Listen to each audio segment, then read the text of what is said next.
time to review Superman. It's time to review Superman. All right, everyone. Welcome to the Cinema Asylum podcast. I am Matthew, one of the superhero and sci-fi experts. I'm Dyllan, the other superhero and sci-fi expert. I am Garrett, the Indian drama expert. Oh, man, this is funny. And I'm John Thompson. I am the action and animation expert. Hope you guys have a great week. And you know what time it is. It's finally here. Yes. Finally. It's about time. The wait has been kind of excruciating. Yeah, yes. for real. One of the most anticipated films of this year. And, It is. James Gunn's take on the Man of Steel himself. It's been a long time coming. Yeah. Oh, I know. Speaking of Man of Steel, that's not. I'm not even gonna go there. Yeah, I really want. I don't even really want to talk that much. There's constantly like discussion between a version of Superman that came out like almost. It's almost like. No, it's 12 years old. 12 now. years old, yeah. Damn. And then, of course, this one. I really just want to talk about this movie. I'm not going to compare and contrast these two versions like so much like a bunch of other people are doing. I don't want to do that tonight. I just want to talk about the new Superman and what works and what doesn't. So We want you to walk away hopeful from this episode. yes, exactly. Not in the dumps. Yeah, no. So we're not getting to the crying Snyder fanboys. We're not getting to that. Okay. But yeah, should we get into this? Yeah. Yeah. We have It's about trivia? time. Yeah. Oh, no, we'll do that. We're going to do one more episode after this. Okay. Yeah. Oh, cool. Before we get to that, spoilers, of course, because we got lots to talk about for this movie, like a lot, like cameos and everything. So there's actually a really funny moment I want to get to first. Okay. So Lois says she was into punk rock growing up, and Clark's like, "I'm into punk rock, the PODs." That's POD Clark, and definitely a youth group millennial confirmed. Oh crap! I just called myself out. Yep, you sure did. That was not rehearsed. Definitely not rehearsed. Not sponsored by POD either. Yeah. That's another fact about Matthew. He is a big PLD fan. Actually, top 5 band for me. Yeah. Oh, nice, cool. But yeah, oh man, this movie was wow. Yeah. Yeah. Who wants to start? I can just jump in a little bit and then I'll just bounce back and forth with you guys. Sure. This really was a live action episode of Superman the animated series or Justice League Unlimited come to life. That's what a lot of people said. Yeah. Color abound in this movie. Like, this is easily, at least to me, live action's sake, it is probably the most faithful adaptation of this character brought to life. James Gunn obviously James Gunn is a massive comic book guy. I mean, I think he says he's been reading since he was 4 years old. Yeah. I mean, he adapted like a Z-list Marvel comic and made it, accessible to the main public. And so it only makes sense that, he gets to do a more iconic and mainstream comic book character. And of course he went with this guy. And now this is going to be the branching off point for an entirely new universe of these DC movies, and it's gonna be interesting. We have a lot in store. At least telling from this movie, there's a lot more ground to cover. Oh Yeah, yeah, for sure. Absolutely. I asked a question on Thread. Gunn hasn't answered me yet. I asked when we're getting Creature Commandos Season 1 on Blu-ray. Yeah. Ooh, man. Since Superman just came out, I figured it'd come out soon. Yeah. I could see like another I need to year watch on it, Creature but- Commandos. I heard it's really funny. It is, but yeah, and Gunn knows how to bring other characters in. This world feels lived in already. Yeah, which for it sure. is lived in. Now, there is a little bit of not controversy, differing opinion on. So the movie starts out like with kind of like an intertitle opening sequence where it doesn't go through Superman's origin. Like, we need to go through that again. Yeah. James no, A doesn't want to see like, it anymore. Yeah, and it's basically the closest thing I can compare this movie to is like Spider-Man: Homecoming, where that movie doesn't tell Spider-Man's origin, and Yeah. neither does this movie for Superman. It instead uses this kind of like like these titles that tell basically the background of the universe, saying like Kinda like the Batman, like 3 too. centuries ago.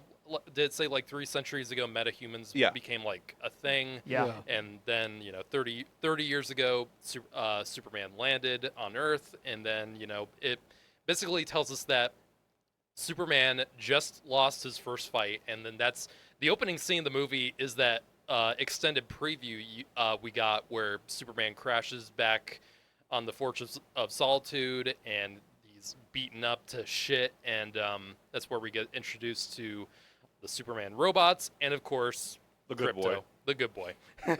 Yes. And Or not necessarily a good boy in this. so I have heard quite a few differing opinions on whether it was necessary to have a little bit more, background and context to what's going on in the universe before the movie starts.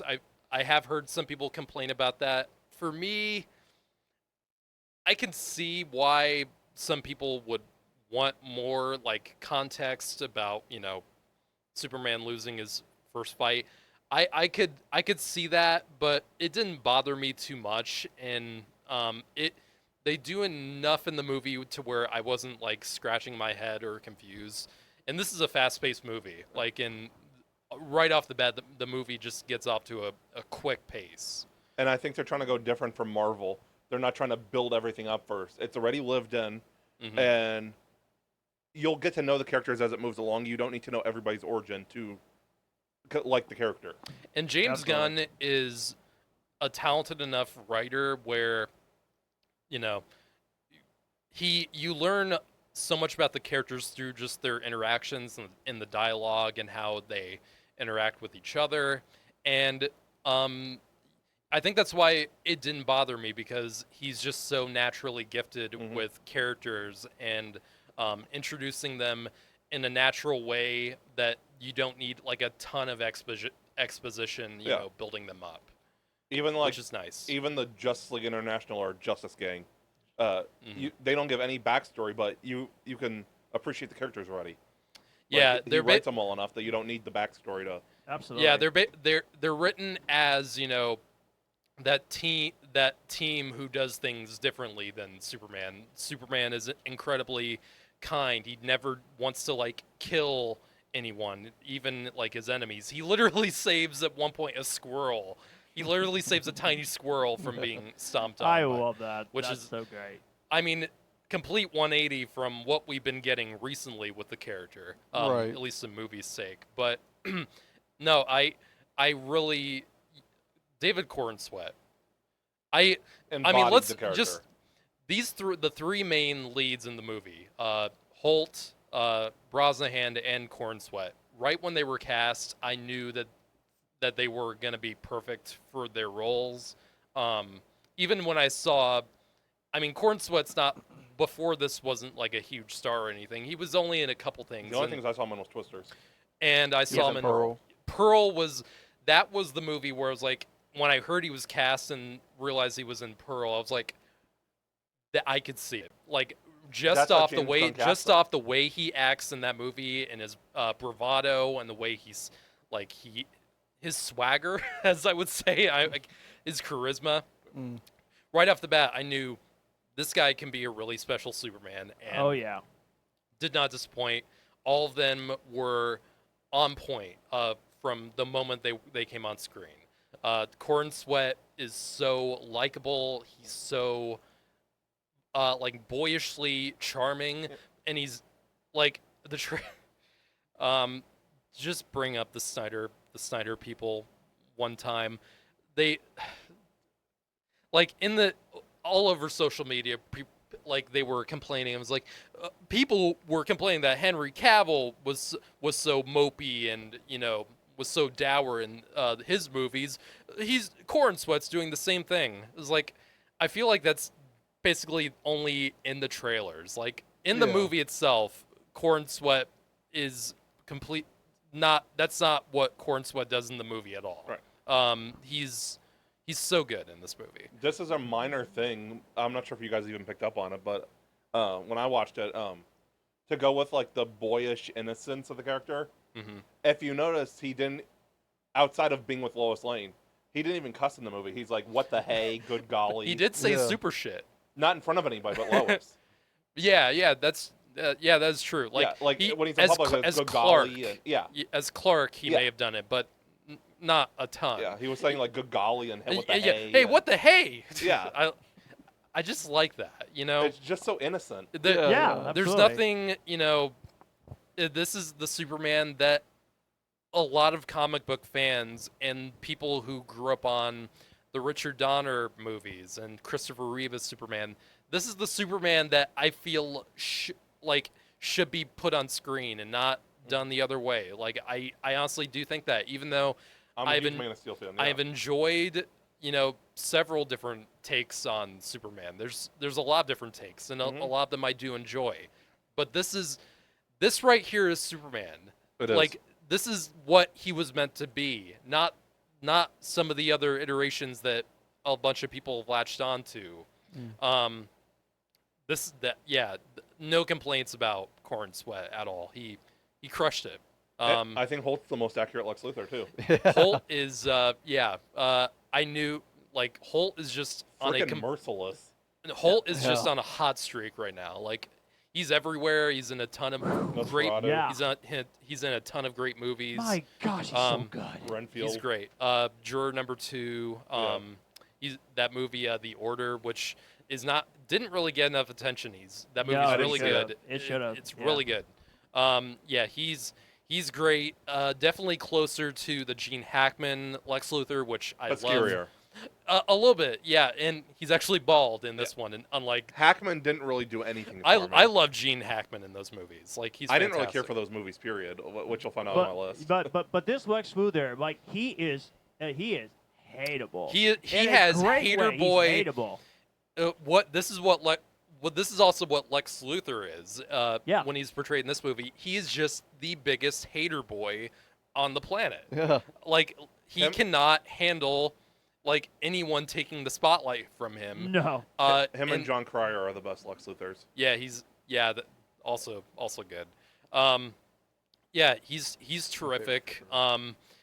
Just a lot of people complained about that. Where's the dog? The dog, Luthor! You took the dog, and that's I. Where is the dog? And in the movie, it just works even better because Absolutely, it does. Lex is just the biggest hate rage baiter in the movie. Yeah. Like, Yeah. that's all he's doing. He's just trying to make Superman look bad, so the citizens of Metropolis and all over the world will turn on him. And I feel like that's always. That's a genius villain goal. I mean, that's Lex Luthor. Yeah. Yeah. It's John, so great. truly. Yeah. Did you recognize who played his father and his Kryptonian father? That was Bradley Cooper. Rocket. Wait, how'd you? Re- you didn't really? You didn't realize that was Bradley Cooper? No, I didn't. I figured you didn't. That's why I brought it up. That is really cool. I did hear like a week before I saw the movie that he was Jor-El. There was a couple robots that we recognized too. Yep, Alan Tudyk. Michael Rooker. Oh, one of them is Michael Rooker. Yeah. Oh, I think 5. I didn't even Or- realize it. Maybe it was 22. Was one of Palm 20? Clementif. I think 22 was like the female That robot. was Palm Clementif then. That was Palm Clementif. Yeah. Oh, okay. Yeah. And I Is that could, the one where she's like, he looked at me? Is that? Yeah, I think so. Yeah. Okay. And I could be wrong, but was that Christopher Reeve's son that plays the news reporter? Yes. Oh yeah. That's a great cameo. I just remember that. And Yeah. I just saw him in the Christopher Reeve documentary, and I did hear that he was involved in the new movie. Yeah, I was somehow. thinking he looked familiar. Yeah. Mhm. Great casting. Very Yeah. cool that he's in it. And Yeah. something I want to get, 2 things I want to get out of the way that I thought of earlier. I see a lot of people hating on Guy Gardner online, saying he's a scummy character. He's supposed to be. Yeah.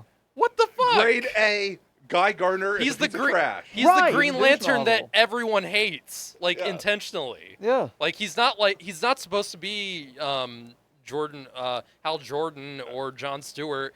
I But mean, he's a scumbag. On That's- Young Justice, he freaking mooned the rest of the Justice League. Right. And I saw there's a critic who I do usually like. I won't name drop him, but he's one of like the film he's very into like the kind of films that I'm into usually, Yeah. like the indie films and the dramas Yeah. and the prestige movies.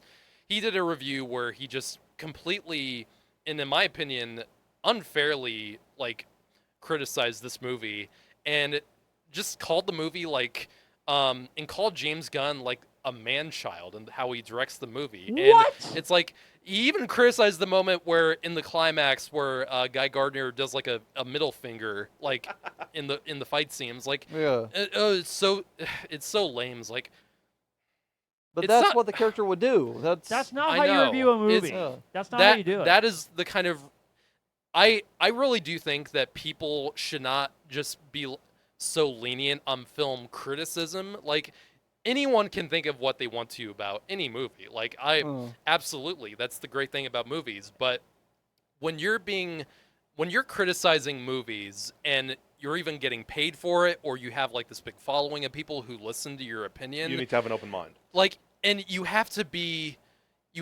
actually, have an open mind and also really do think about what you're criticizing. Like criticism can be, I feel like criticism should be criticized in it of itself. Like, Yeah. especially when you're trying to be more structured and you're trying to be more professional, I'd say. Like, I do think that. Like, it's not just the film that should be criticized, it's how you judge the film and how you Yeah. review it. I feel like anyone who just says something about a movie, oh, this sucks, oh, this is the greatest thing ever, and they never back up why, or they never explain their point. Right. And they're supposed to be like the higher ups or the intellectual people who are talking about movies or any kind of art. Yeah. That's not right to Right. me. No. Like do better when it comes to like judging a movie, and listen to the people who, because there's the person who I'm talking to, if you go into his comments, Yeah. I won't say, I'm gonna tell you his name, I'm not gonna say it on Mike Karsten. Okay. You can watch his review, and it's just not a good review, and it just feels like pretentious. It just feels like pretentious talk about a popular movie, and literally also said, and I'm not even joking when I say this, he literally said the Minecraft movie understands itself better than than Superman does. Oh my gosh. Come on. I don't even know what man. to say to that. I really don't. Like, I'm pretty sure I would like the Minecraft movie, but that is a I bad didn't hate the Minecraft. comparison. I didn't hate the Minecraft movie. I thought, Yeah. like, for what it is as a complete trashy kind of like family movie. I mean, I enjoyed myself when I saw it in the theater, but Right. it's not a good movie. Yeah. And right. you can't even compare these two, man. Because Like, I feel like with critics, there's so many critics that don't even they look down upon movies like this now. They Yeah. do. And it just, yeah. they don't give legitimate reviews. It's Yeah. not an Oscar movie, so it's a bad movie, without even giving a Exactly. reason why.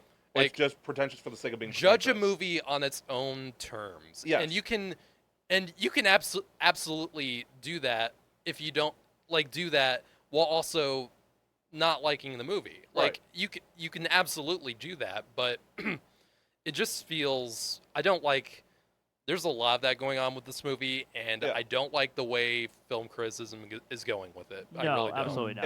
If you're a critic, judge a movie based on the type of movie it is. Yeah.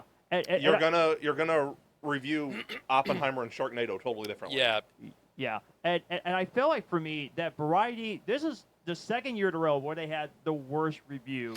Variety like ever. has sucked this year because they Yes, they did. they badmouth Sinners for no reason. Like literally when Sinners came out and it completely blew away expectations on opening weekend and everyone saw it, they tried to spin it like, oh, the movie is disappointing, and it just, that you can tell the bias when it comes to these Yeah, things. they did it with And- Dune Part 2, which Yeah. that was a joke, and now with Superman. Like, Variety, can you at Mhm. very least tell us what you think of the movie? Like, Like, come honestly, on, it's It's like, guys. how are we supposed to take you guys seriously when Exactly. you guys clearly have an agenda against or for something like this? Audiences are smarter than critics, and that's a shocker. Sometimes, Not, no, that's a blanket statement. Well, there are a lot of critics who are open-minded and do give unbiased and fair reviews. That Yep, is not they do. the majority of critics don't do that, but there is Not anymore, no. there is a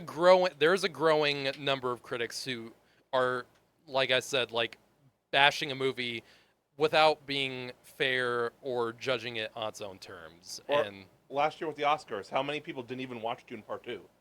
on yeah, the committee? exactly. Oh, exactly. God, don't get me started with that one. But anyway, Back to Superman, yeah. anyway, yeah, I really liked how Nathan Fillion played Guy Gardner. He Yep. did great. He was great. Isabel Merced, I really like her, and I think they don't. Mr. Terrific is the one in the the three of the Justice Gang. Mr. Terrific is the one who gets the biggest spotlight, and Yeah. Eddie Gathegi is great. His Yeah. redemption And- for X-Men. yes, very much so. What was his character? Darwin. Darwin. Yeah. What was his power anyway? I just remember He he adapted. just Yeah. dies. He literally, Like 5 literally the one minutes. character that can't die. They killed him off. I know. my To kind quote of Will guy. Smith, that's gangsta. Um, That is yeah, just a but meme lady. several great scenes with him. He's one of the in terms of the comic relief in the movie, he's one of the highlights. Yeah. Yeah, he's really funny. Yeah, he's great. His fight scene involving all the drones or the orbs that he's Yes. using. That with was a that very scene in, Yondu-esque Lois. Yeah, wh- yeah. That's the vibe it's a that I great was scene. getting. Yeah. Mm-hmm. Yeah. So Isabel Merced is good in the movie, but you don't really see a ton of her. She's maybe in like 10 minutes of the movie, and we're definitely gonna get a lot more of her.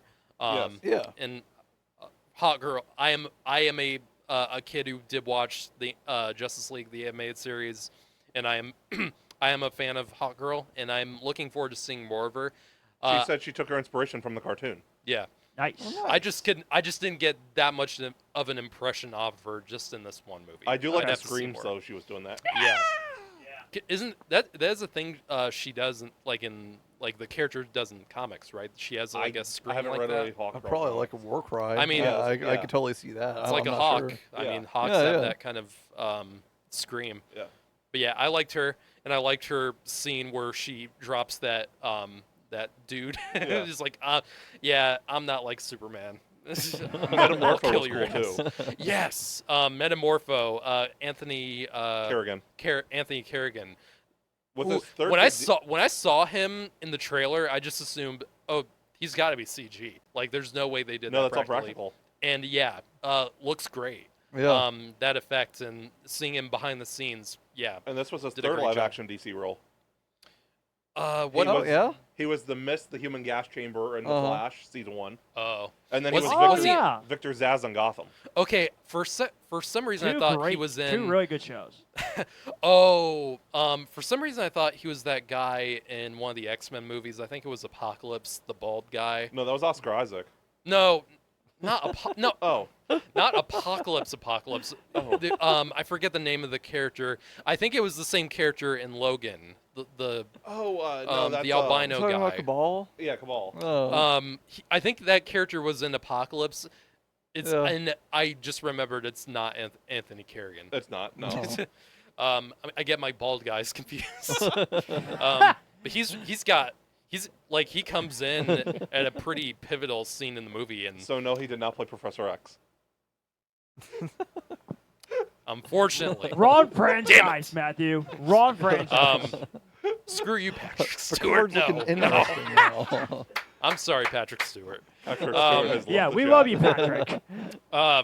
But yeah, he comes in at a pretty pivotal scene in the movie with the Yes. kryptonite. Mm. And he shows a lot of emotion for coming in at like maybe the halfway point. Yeah. roughly. And that's kind of like a mini character arc Yeah, it was. involving that his kid, that little green kid. Joey. And I can tell the way they show his powers are really cool. Yes. And I do feel like because he makes in that scene, because Superman's in that there's a lot of pocket. There should be a drinking game of how many times pocket dimension is said. Right? Or pocket universe. That's part of the plot of Peacemaker season 2. Yeah, I remember that. I was like, they did do something like that. Oh, speaking of, we He's got in- Peacemaker. That's in season 1, too. His dad has a little Yeah. pocket. Yeah, the That's universe. the closet, main focus yeah. season 2, though. But we got Peacemaker. Yes, that got the biggest reaction of the crowd for me when I Yeah, saw I it. saw it. I was like, whoa, he's in it. That's cool. I don't know if it makes sense really with the different universes, but I mean, Yeah. who cares? So as of right now, what's canon is obviously Creature Commandos, this, Blue Beetle, and everything in Peacemaker season 1 except for the Justice League scene. That's what's confirmed to be canon so far. Nice. Okay. That's interesting. Yeah. Which makes me think most of Suicide Squad 2 will be canon. Yeah. I don't, because Viola Davis's Amanda Waller, Yep. I think, is back. I think I Margot's don't, back. I don't think from all I've heard, I don't think Margot was this universe's Harley Quinn. I heard she was coming back. I cool don't if she know. did. Like I don't have any evidence. Right, yeah. We don't have any evidence to support either side. Right. Um, Right now it's just rumors. yeah, it's just all speculation. I know all the Justice League isn't coming back. Yeah, of course. And I'm going to take a walk at Shazam's not either. Probably not. That's probably with all Zachary Levi's how dare recent you comments. disrespect Shazam? How dare you? Zachary Levi, John, you don't- Zachary we'll tell you Levi's later. comments. Yeah. We'll tell you yeah. later. It's probably for the best. Okay. Not great. That situation is not great. Okay. But yeah. What else? What else is next?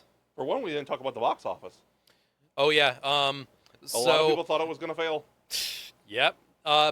And it is Boo-hoo, you were official wrong. bigger opening weekend than Man of Steel. And for some reason, there's Biggest opening DC weekend since and for Wonder some Woman. reason, people are still saying, so Man of Steel opened up with like 116 million, and yet, people are like saying, oh no, Man of Steel made like 128 million.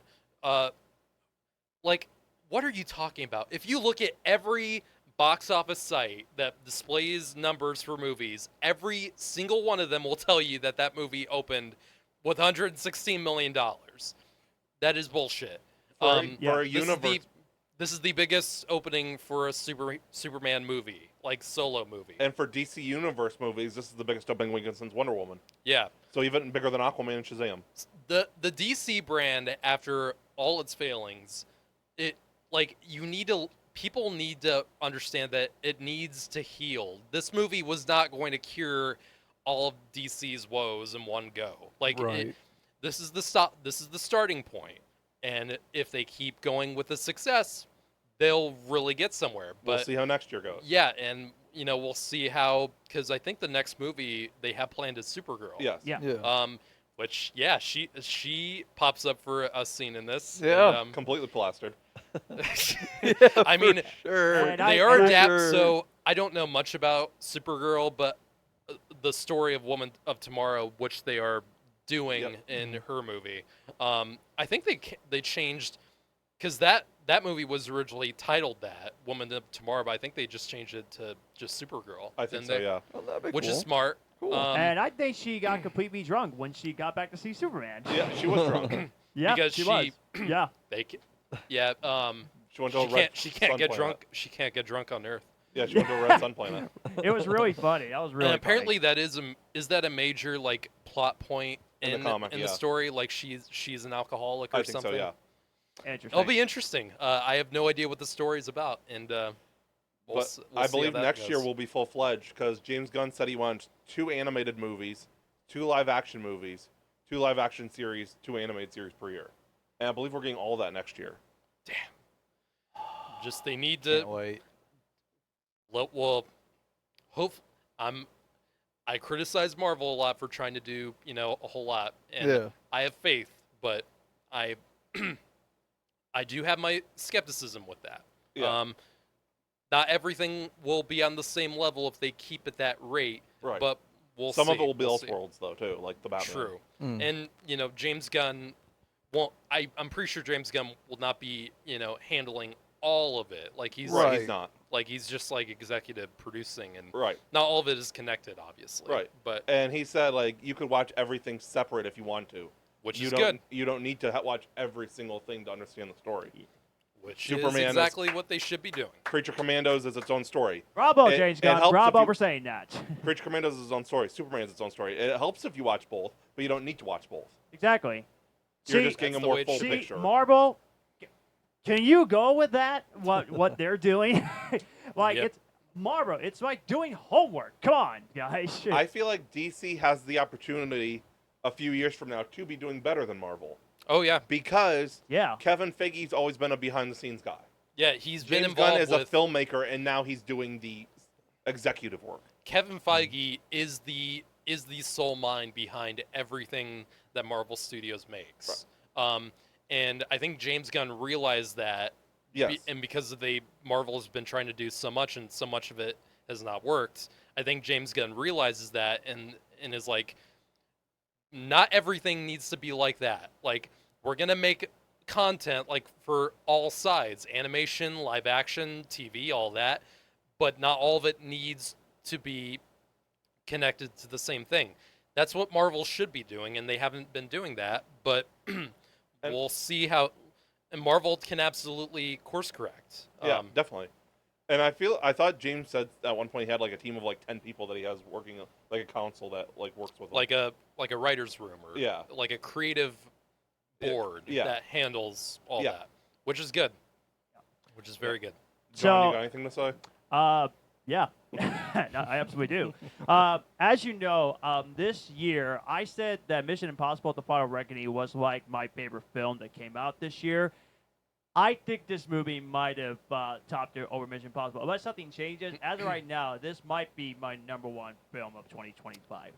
This, for me, was absolutely brilliant. This was the Superman movie I've been waiting for years. I love Man of Steel, but people have been wondering when we're going to get ourselves like a comic accurate of Superman, and this is what you call accurate with this film. How would you know? You don't read comics. That is a good point. Well, it felt like reading a comic book when I actually watched I the read the film. Wikipedia pages of a comic Yeah, book. yeah. He's agreeing to it. Or the side of a Cracker Jack Ha, box. ha, ha. but seriously, for me, I thought this movie was, for me, it was perfect. Was it I- super? I shush. That was fantastic. But yeah, this oh wait, 2 movie weeks. was just, it was brilliant.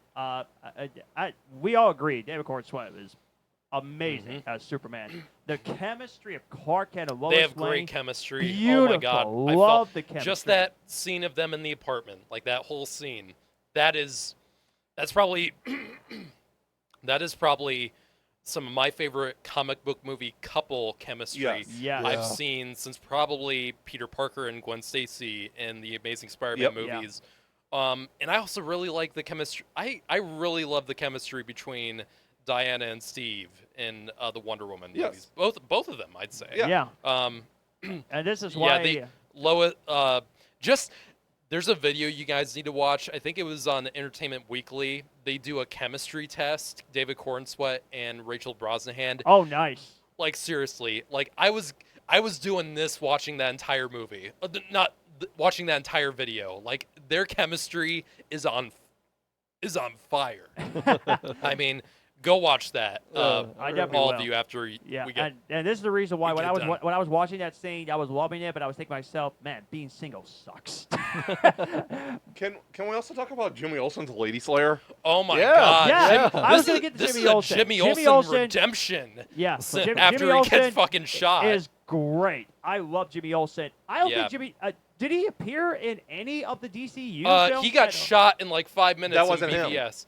Wait, what? No, he took Jimmy Olsen's identity. That's just a regular CIA. Okay, that makes it even dumber. Yeah. Why would you do that? I didn't think about that. Why the Think- fuck would you do that? Supergirl didn't exactly give us There a was good Jimmy no Olsen reason. either. There was no reason for that. But this Jimmy Why Ol- do that, Snyder? Yeah, Why? Yeah. Supergirl made him into Captain America, so. That makes How do you know that, by the way? Like What? that about the Jimmy Olsen thing. What? In BVS. Apparently he did an interview with somebody. And- Zack Snyder said that. Yeah. Zach. Yeah, I saw that on Reddit that someone said it was an interview. Zach, I like you, but good God, I'm kind of glad you're not doing this anymore. But yeah, I didn't Because think that is Welcome to the club. stupid. Yeah. That is dumb. that is pretty dumb. But yeah, but Especially to one of Superman's greatest like side characters. Yes. Yeah. Jimmy Yes. Olsen Yeah. is a great character. Everybody got respect in this. Cat Grant, Yeah. Steve Lombard, Ron Mhm. Troop. Mhm. Perry White didn't get that much to do. Right. I like him. But at least they acknowledged all the other There's a characters. lot of characters in this movie. I think that's one of my yeah. that's one of my gripes with the movie. Okay. I really enjoyed this movie, but I don't think it's perfect. No. I do think it has some flaws, but I do think the flaws can easily be fixed in the next series of. I thought it of could have been movies about after 20 minutes this. longer. I actually Yeah. do agree. There's a lot going on in the movie, and I do think a little bit more development could have made things a little bit better and a little bit more smoother. Superman 78 and Man of Steel are both around 220. Yeah, and, And so and 20 more this minutes, movie's yeah. not that much shorter. It's like It's 2 2 hours hours, 14. yeah. But there's just a lot. There's a lot going on. Yeah. And but compared to a lot of other movies that do have a lot in them, like that shove a lot into the story, a bunch of like characters and stuff like that. For a movie to be still this good and have that much going on, that is talent. Like that is talent. And James Gunn needs to be respected for that. Mhm. Despite having this much in a movie, he still made it work somehow. Yeah. But yeah, Jimmy Olsen was absolutely hilarious. But I feel like to me that at this point, He's like almost the unsung hero of yeah, the movie. yeah, that's true. He's the one Yeah. who frames who gets Lex Luthor taken down pretty much. Yeah. Did you feel like the plot points were a little too predictable? Like I knew No, not me. Don't think I- so. I knew it was Bizarro right away. Well, Ultraman. Well, it's essential. Yeah, it's it Bizarro. might because he gets sucked into that black hole at the end of that battle. Yeah. So, do you think he's gonna get out of it and become like the version of Bizarro that we all Probably. knew? Because he was a dumb can see clone. it. That's Bizarro. Yeah. Yeah. But I knew like as soon as he opened the fortress, and Eve's like, "How do you open the fortress?" Or the engineer. I Yeah. forget who- Yeah. I knew it did was- not. I did not see that coming. I did. Because I don't know Ultraman from the comics. I don't. know Ultraman anything. is Earth 2 evil version of Superman. I don't think that was predictable. I think that was Yeah, I'm handled with you pretty there. well. Yeah, I picked up on that, and then when Eve was taking all the photos like that, I knew exactly what she was doing. Right. Yeah. Didn't actually. Yeah, I picked up on both of those right away. I actually didn't. Yeah. Yeah, I didn't either. But yeah, but personally for me, I thought the film was really perfect for me because James Gunn, he understood what people want to see in a Superman movie. As much as I really enjoyed, except that one little pocket of the internet. apparently. True, that's true. Yeah. Except And yet for, they except still- for you, And yet, dicks. this is why this pisses me off because these John guys Swear have spent years. It's not really a curse.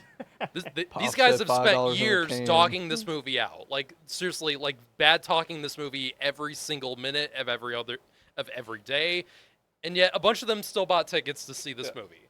So idiots. They had to get rid of Letterboxd had to wipe reviews because they were review bombing it before it even came out. Seriously, like Of course they were. the most toxic. Of course you were. The most toxic fan base outside of Star Wars that I have ever seen. Yeah, I was gonna say Star Wars seriously. fans are up there too. yeah, I mean, yeah. Star Wars fans and Snyder fans, I can't tell which. You I hate two more. deserve each other. You guys deserve each other. Like, go ahead and you know what? Go on your date with your Star Wars Snyder fan. Go ahead, hug and kiss it out again. Go But on your anyway, go out on your date with that cardboard Henry Cavill cutout. Don't disrespect my boy like that. Or if you're a guy, Gal Gadot Wonder Woman cardboard cutout. Matthew. but anyway, I know, but you don't do the stupid shit that they do. On Okay, fucking but- Twitter. but yeah. I'm gonna call myself out now after that. Okay. But yeah, but I do have a few I've never things been to- in your room before, so how would I No, know? not that. When I was rewatching everything for the for the rankings we're about to do, I was watching BVS. We get to the part where Batman's ship gets hit by Doomsday, and I'm like, here we go. She shows up on screen. My dad's like, okay, I'm leaving the room.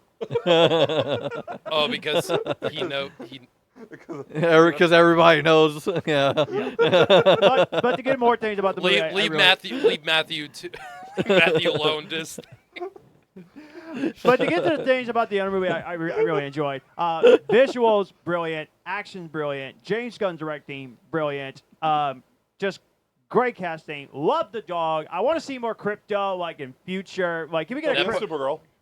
Okay, but I like to see like a Crypto TV I mean show. that I'd be Crypto okay with was that. Crypto is her boy, so Yeah, I mean, the most adorable superhero dog you will ever see on the screen. He is so. I great. mean, he's there to sell. Like he's the promotion for the movie for a lot of people. Absolutely. Yeah. He's the But I still Grogu love of him. the movie. Yeah, but I still love him. Yeah. Crypto's Yeah. cool. Yeah. The CGI is excellent in that. Yeah, James it Gunn is. has a You can't has tell a knack CGI for in this one. he has a knack for doing animal CGI like better than most directors do.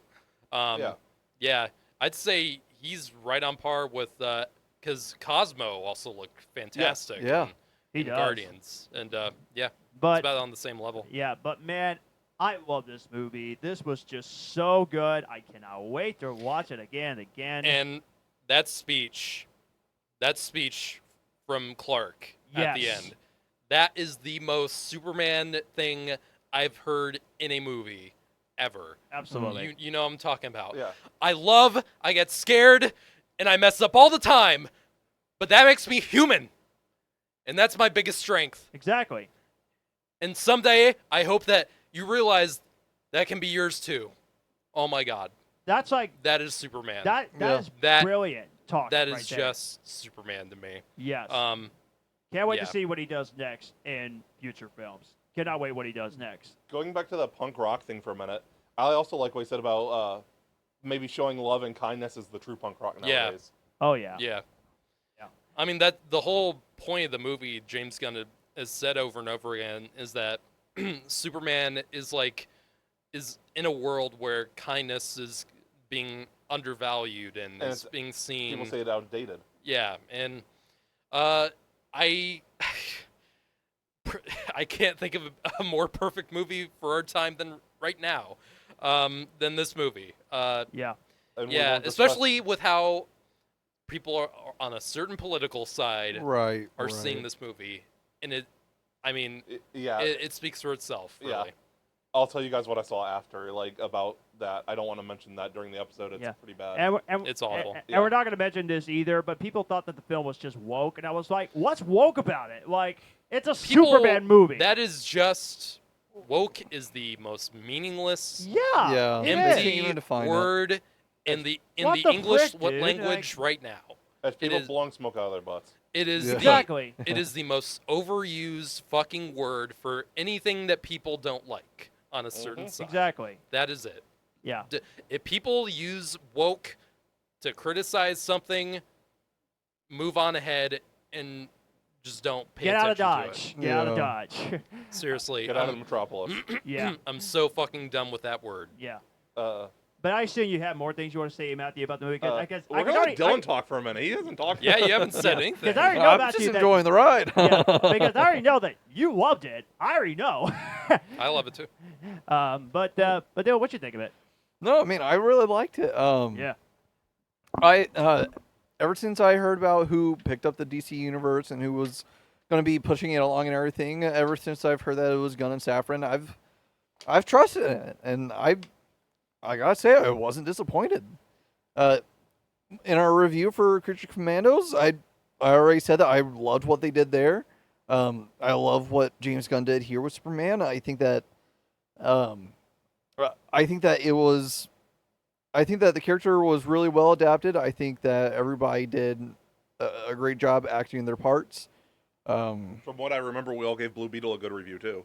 Yeah. I like Blue Beetle. Very a lot. underrated. Should have done so much better at the box Yeah. office. Yeah, Should have for done sure. so much better. It's probably the best DC movie. It was. I think we can all agree it was probably the best DC movie that year. Yeah, Yeah. Mhm. because it wasn't a Gunn project, but he had already taken over at that point, Yeah. Right. and it is canon. So Is it? yeah, Because I know that he was like, well, he's the first superhero in the universe, but And they don't mention any they don't reference or mention I mean they mention Batman. they don't show in it, but anybody or They don't show any the Snyderverse people. Yeah. they're doing an animated series that James Gunn is doing an animated series that follows the events of the movie. Oh, okay, cool. Ooh, I'm nice. really Is happy it about that. That's just cool. a Blue Beetle series? Yeah, it's a Blue Beetle animated series. Oh, But it's going to okay. be an animated sequel TV series to the movie. I wonder if it's going to lead into that would be Ted Kord. cool. Like I thought they were doing something in live action, but They are going to bring him back to live action too. It sounds like. I'm assuming we'll get a Booster Gold team up. Yeah, I'd hope so. that's a character I've been wanting to see in a movie for a long time. Yeah, I can't wait for his project. Yeah. Yeah, it's gonna be awesome. Apparently, rumors are that the one dude wasn't cast actually. Camille and Johnny? Yeah. Apparently, that's who Chris Pratt's looking at. Huh? Okay. Chris Pratt might be Booster Gold. I'd be okay There with was a rumor that went around, or a quote unquote leak, saying that Camille Nanjiani got the role a couple months Booster ago. Gold? Yeah. Yeah, of Booster Gold. But that was like Chris 2 Pratt years was the ago, and no one- one's ever confirmed it. Well, I'd still been seeing those rumors a few months ago. I didn't see anything in But a while. I know that Chris Pratt was one of the other fan casts for it. Yeah. So Apparently he's coming back as fucking Garfield for some reason. Yeah. Hey, I What? like the Garfield movie. Chris Pratt, they're doing what I'm another saying. Garfield movie. I'm not I don't surprised. know It was why. the box office hit. I wasn't surprised. I want to say this real quick before you actually do continue. It makes me the Superman movie. It makes me want to watch My Adventures with Superman because I heard that show is amazing. It's so good. yeah, it's Yeah. it's Dylan, I can't phenomenal. recommend it enough. Yeah, I'm a big fan. I've been wanting to watch it because I heard it's so good. We're getting a spinoff, Yeah. My Adventures with Green Lantern. Yeah, Really? yeah, it's gonna with be good. Jessica Cruz. I need to get on that now. And Animation looks great too. now Yeah. this also kind of boosted my excitement for the Lanterns series. Yeah. Yeah, that's so true. Yeah, uh, I'm excited they're- to see. They're more than halfway through filming now. aren't they? It's coming out early next year, like January or February. Nice. Cool Really? beans, Okay. all We're probably right. gonna get I'm a on board with trailer that. maybe in the next couple months. Maybe New York Comic Con And don't forget, we're getting Peacemaker season 2 also next coming out month. soon. Yeah. Yeah. Next month. Oh, that's next next month. Fuck. The comment Nathan Fillion made is Dylan approved. Huh. Nathan Fillion said he says more F words and lanterns than he said his entire career. Yeah, Wow. let's go. So That's Lanterns funny. is gonna be mature Yeah. audiences. Okay. Yeah. Yes. They're comparing it to True Detective, where it's like a murder mystery in the Midwest. Oh, cool. In All the- right. I in heard you- space. I heard that show's In really good too. space, too. Man, Well, no, it's Wait, an Earthbound mystery. So they don't go to space. They're going to be in space, but No, most of they it's gonna better take at place some on Earth. point. Okay. Yeah. I mean, I also need to watch. that'd True be pretty Detective, too. disappointing if a I've Green seen it. Lantern series never went No, never left The Earth. That'd be first pretty. season is focusing mostly on Earth stuff, Mm. but I guess they're planning multiple seasons, and like Yeah. we're going to get introduced to some of the more alien. The guy that lanterns. they chose for Jon Stewart, like everyone was like, that guy's perfect. Yeah, for Aaron sure. Pierre, I think Yeah. his name is. Yeah. Yeah. He's perfect. Kyle Chandler. He wouldn't be my first choice for Hal Jordan, but I he's a wanted great, Josh Brolin. he's a great actor. So Josh Brolin for Hal Jordan, Yeah. really? Yeah, I thought he would be good. I'm He's not a bit fan old. of He's a the, bit old. Yeah, I'm not a fan of the older Hal Jordan, but I'm totally I am okay with it as long as they're introducing a younger Jon Stewart. I was Yeah. gonna say, That's isn't what they're John doing usually here, younger in the so I'm- comics? Huh? Isn't John usually the older one in the comics, or is Hal the Not- older one? I don't think I- so. I think that they're around the same age. Okay. Yeah, no, I'm pretty sure because Jon Stewart is like an older Marine veteran, Yeah. and then Aaron doesn't give off Marine vibes. I disagree. I've seen multiple No. movies with him. There was a he movie. he kicks ass. There in was a few. movie he was in last year. I think it was called like Rebel Ridge or something. Okay. I've only seen like the screenshot. I heard the movie is so good. Rebel Ridge is awesome, and he is literally in Rebel Ridge. I just reminded myself he plays a former Marine. Okay, I'll have to watch that before. So literally watch that, and you'll Okay. be like, he's perfect. That's an Okay. He's action movie, perfect. right? Yeah. Nice. Well, it's more of a thriller. I like thrillers too. It's by the guy who did Green Room, so Oh, it has ooh. it has those vibes to it. Ah, interesting. Mhm. Okay. I And love it's Green got Room. Yeah, it's but got what, real quick, John, Sure. just to boost your excitement, and hopefully you watch this movie like this week, because it's great. Don Johnson's in the movie, and Anna Sophia Robb. Do you remember her? Yeah, it's a Netflix movie, right? Yeah. Yeah, I was Mhm. gonna watch it last year and I never did. It's really good. Yeah. It's great. Yeah. What else did you want to say about the Superman movie that you liked and stuff? No, I mean, like I wasn't let down by it whatsoever. I really liked it. I'm glad that I removed myself from the rumors and the leaks and everything about it as much as I possibly could have, because this is the most blind I think I've been going into a movie. I'm lucky I got to see it like Tuesday instead of like Thursday or Friday. Yeah, yeah, I was mean- so worried about spoilers. yeah. Yep. I've been staying off of Reddit.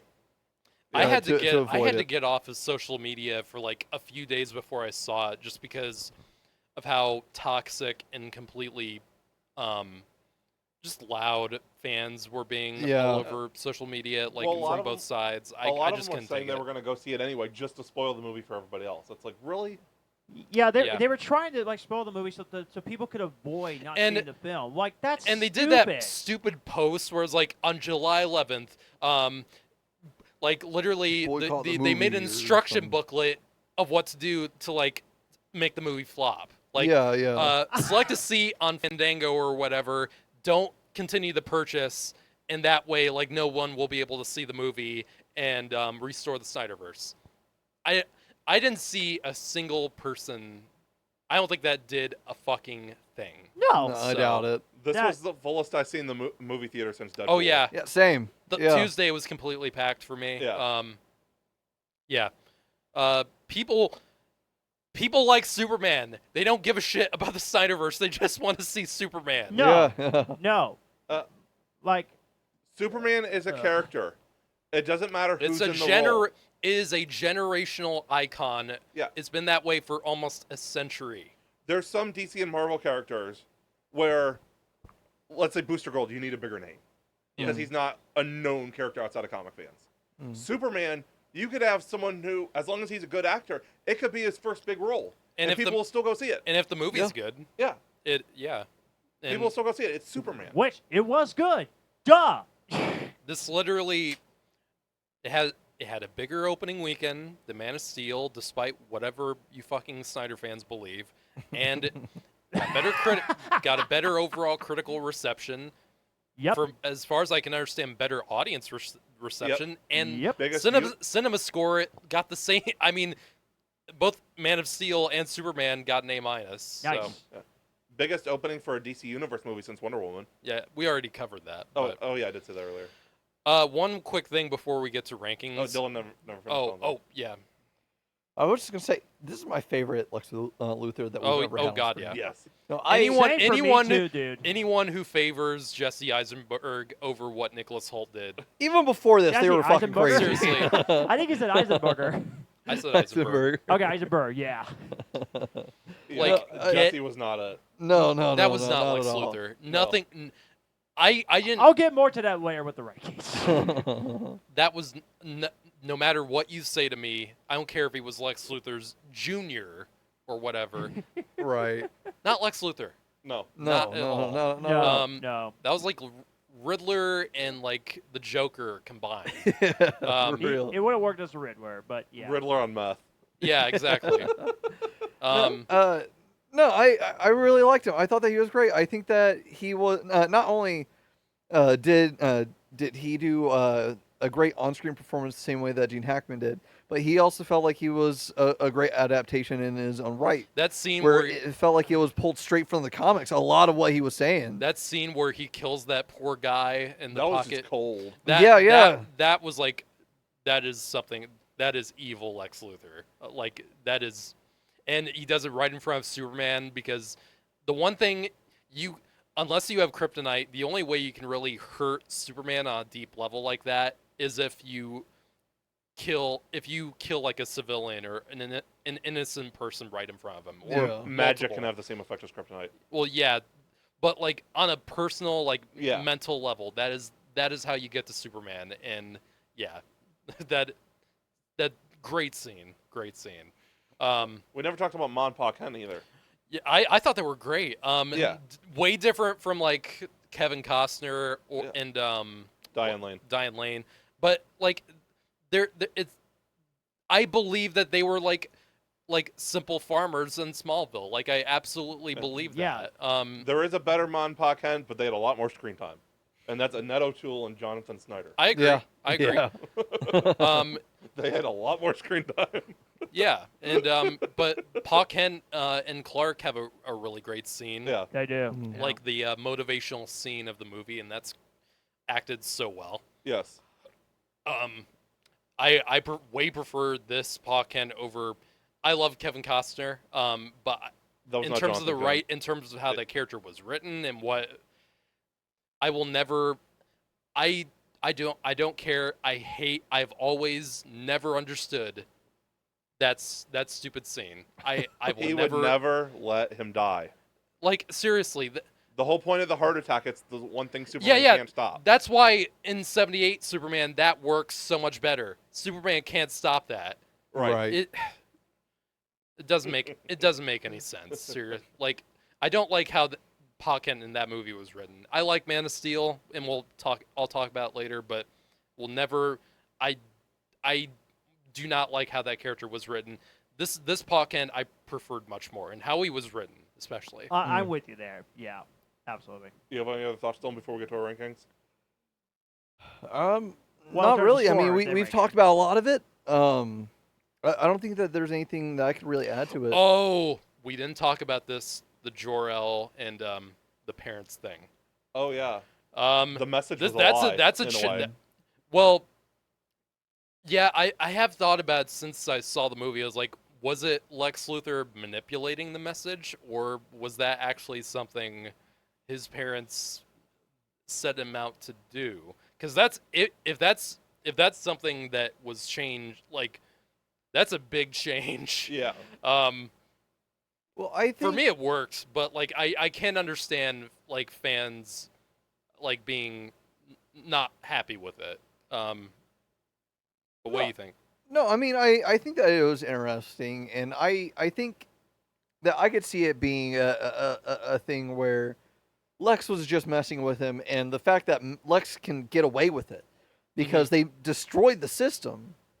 Yeah. Like I'm sure that if it was hard enough to get the video to where it was before Lex got his hands on it, it's going to be hard enough to retrieve it, one, and two, it's going to be hard enough to get it back to the state that it was before.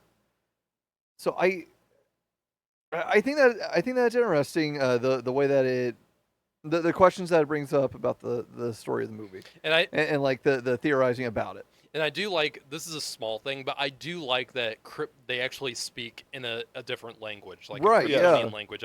It's a small thing, but I think that's a really nice detail.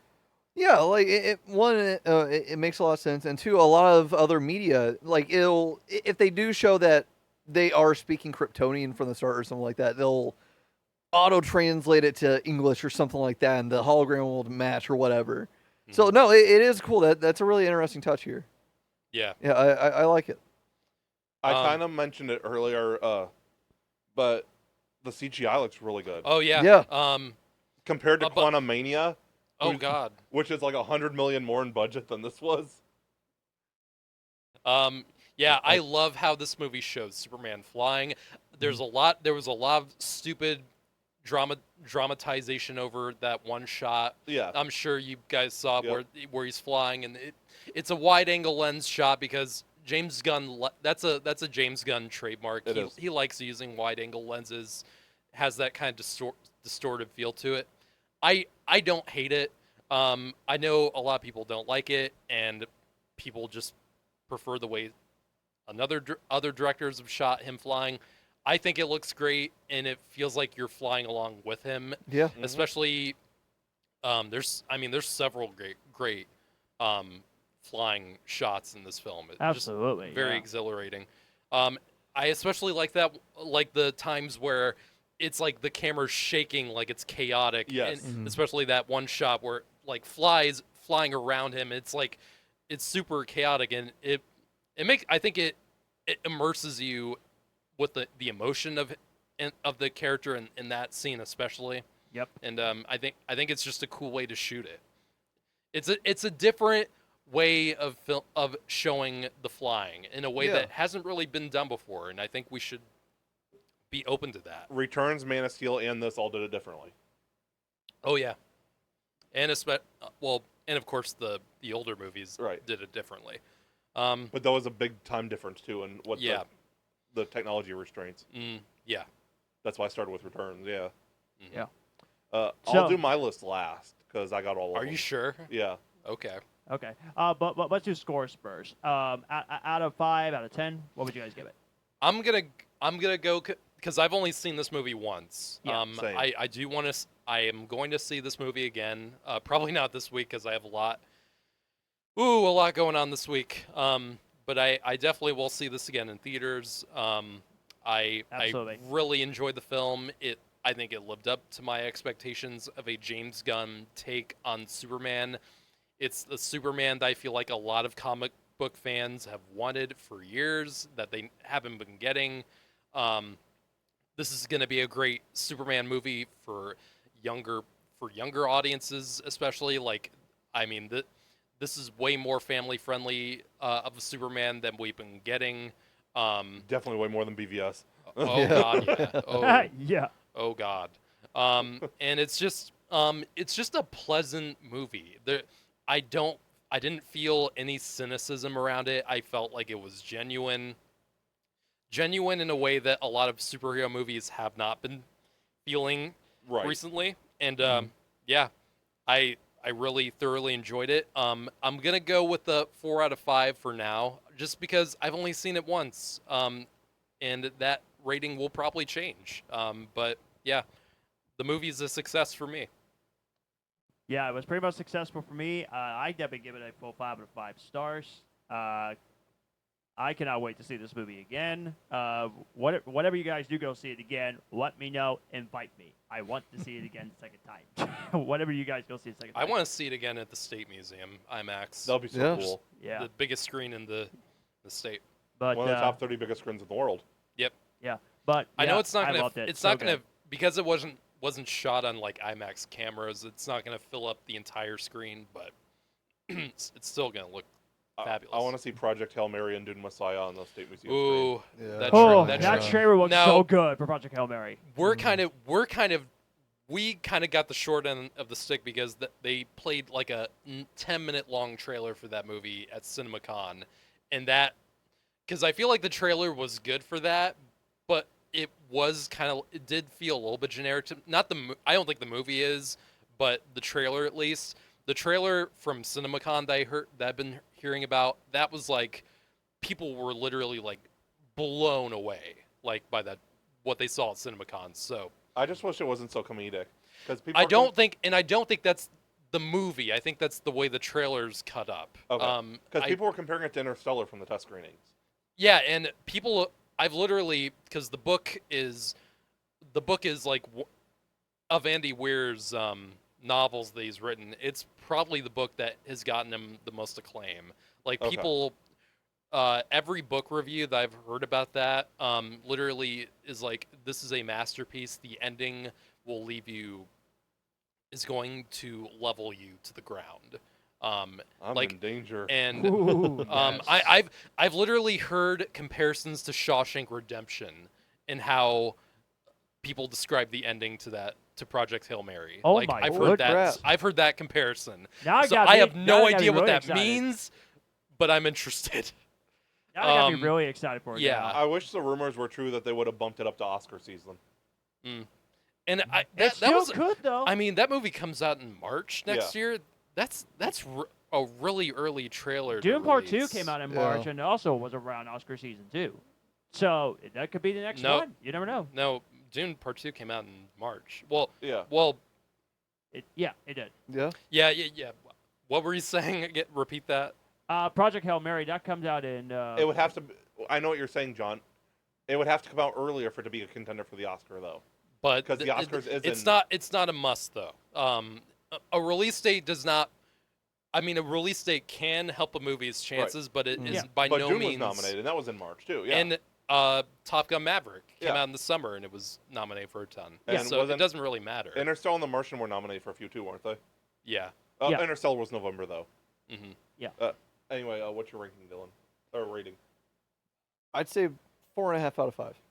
I thought it was a great movie. I'm really excited for what they're going to be doing next. I think that the how well it felt like it was lived in was one of the Yeah. biggest things that blew me away about the It movie. it feels unlike any other comic book adaptation I've ever seen. It felt like a comic book world being brought to life in a way Yeah. that I've never seen done before. The I'm gonna make a really bad comment Probably- in my rating. This is probably Oh, this is no. probably the most comic book movie feeling movie that I've seen alongside the Spider-Verse movies and also maybe Sin City. In terms of how literally this movie doesn't do those like comic book like transition stuff that some of those movies do, but like in terms of live action, I mean, I can't think of any other live action movie. Maybe the Raimi Spider-Man movies, but that's about as close to this as I can talk about with that. I'm trying not to give movies 5 stars, but it is a 5-star for me. There you go. And that's gonna sound bad. In terms of lived in, I'm gonna get crucified for making this comment. The CW verse feels very lived in because there's so many different shows. yeah, Yeah, It feels like Yeah. a complete universe, like the CW universe. yeah. but just done better. Yeah, Yeah. yeah. There were some really good CW seasons, but a lot of it's I'm not not saying good. that. No. I think everyone loved The Flash until they didn't. Yeah. Until they butchered the show. Arrow had some really good seasons. Yeah. I love Black Lightning. Yeah. And also, did people for the most part like the first little bits of Supergirl? Yeah. Right? Yeah. Hey, Dylan, since you're one of the comic book movie experts, type of expert, do you want to go first on this Yeah. one? How about you go first with your rankings? You hardly ever go first, too. Yeah. Do you, would you It would you can't rather be as not? controversial as mine. Would you rather not? Because I can go first if you like. I'd prefer somebody else go first. I'll go second. All right. Okay. I'll go second. Go first. Okay. All right. All right. So this is where it's gonna get very interesting. Now we're gonna have our different Superman movies on there because our rankings is gonna be yeah. like very different, and also We're I gonna haven't seen have- every Superman movie. So I want to give you guys a heads up on that one now. I have every Superman movie on my list except for the 2 serials because I didn't watch those. Gotcha. I only have the live action movies. I don't have any of the animated ones like he probably does. Yeah. Like you might have some too, right? Do you have any of the Uh, animated movies? There's no animated ones Okay. on mine. Ah. Okay. I think the three of us just have the live action. And I didn't watch the one animated movie. I didn't watch All Star Superman.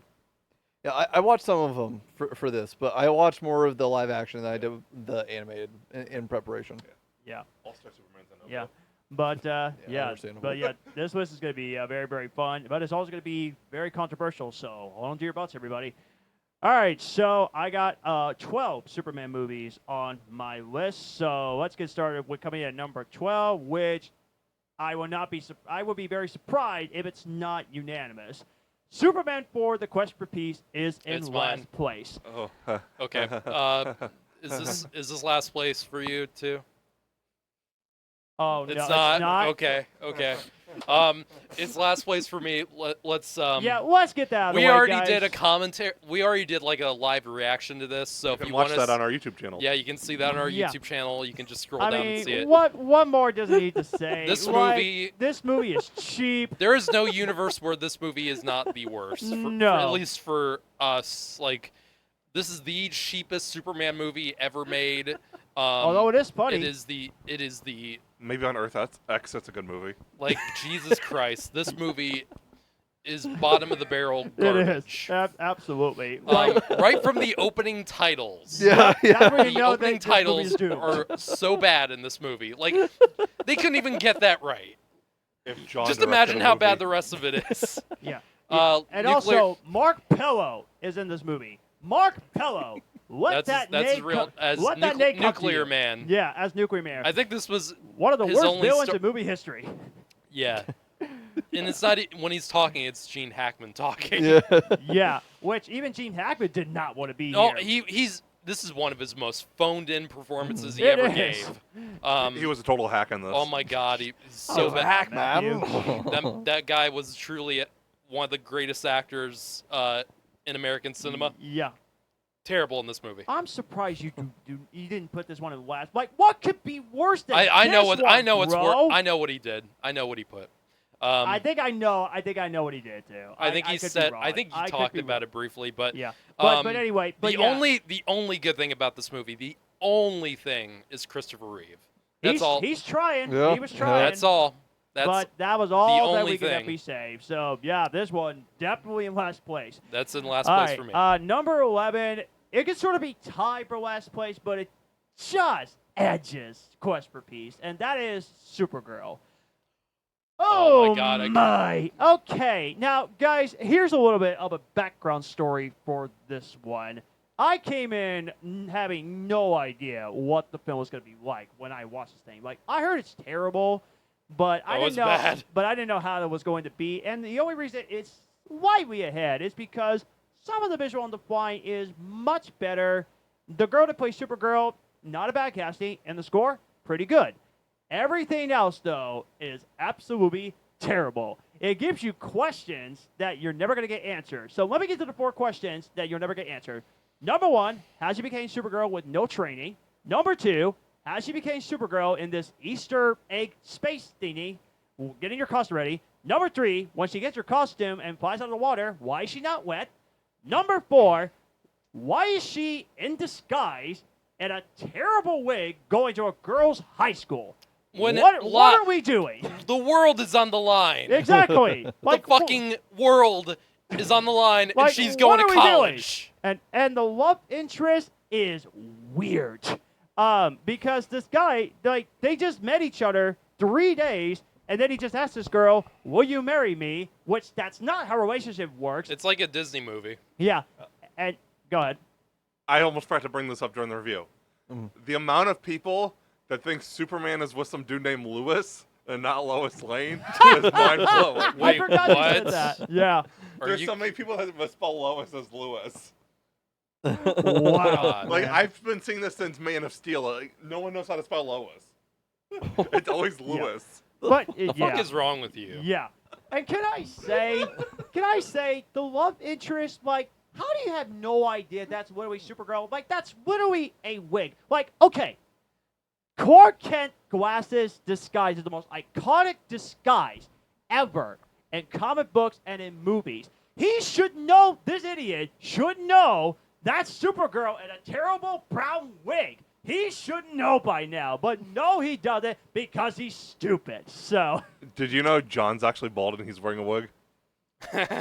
Oh yeah. Wait, there's nowhere to be found. you might be related to Mr. Luther. You know what? I mean, I feel like Luther because I'm tearing this movie apart. But yeah, I mean, this movie, I wasn't mad, but I was laughing. But there were so many times I was asking, what in the world is going on here? So, but yeah, Supergirl just, ugh. I'm gonna take a guess that the TV show is way better than this one. Yeah, It is. All right. Number 10 is a bad movie, and that is Superman 3. And before Superman 4 and Supergirl destroyed the franchise, this is where the franchise went downhill. This is when Richard Lester Took took over to be director. Which, well, he took over midway through Superman 2. which and that's well, why I'll get more to that later Yeah. when I get to ranking. Which I'm pretty sure Richard Lester is a really nice guy, but he has no creative ideas like Richard Donner did with the first 2 Superman movies. I'll get to reasons why later. Well, just the wrong ideas. Yeah, just the wrong Superman idea. 3, the movie where Clark hooked up with his mom. Well, And where Richard Pryor kind of yeah, stumbled in. see, there's a problem there. Richard Pryor, which he looks like the 70s version of Steve Harvey, is Dude, a. don't talk shit about Richard Oh no, Pryor. I love Steve Harvey. He No, looks no, like, no! Don't talk. He looks Don't like, talk shit about Richard Pryor. That man is one of the greatest comedians who ever lived. No, I heard he's funny. I'm Oh, just God, saying, he was I'm just hilarious. saying he looks like Steve Harvey. I'm just saying that's what he looks like. That's what I was saying there. But Okay. yeah, but Richard Pryor as a Ebo computer scientist, what the frick, dude? Like I that's prefer bad. to be called computer hacker.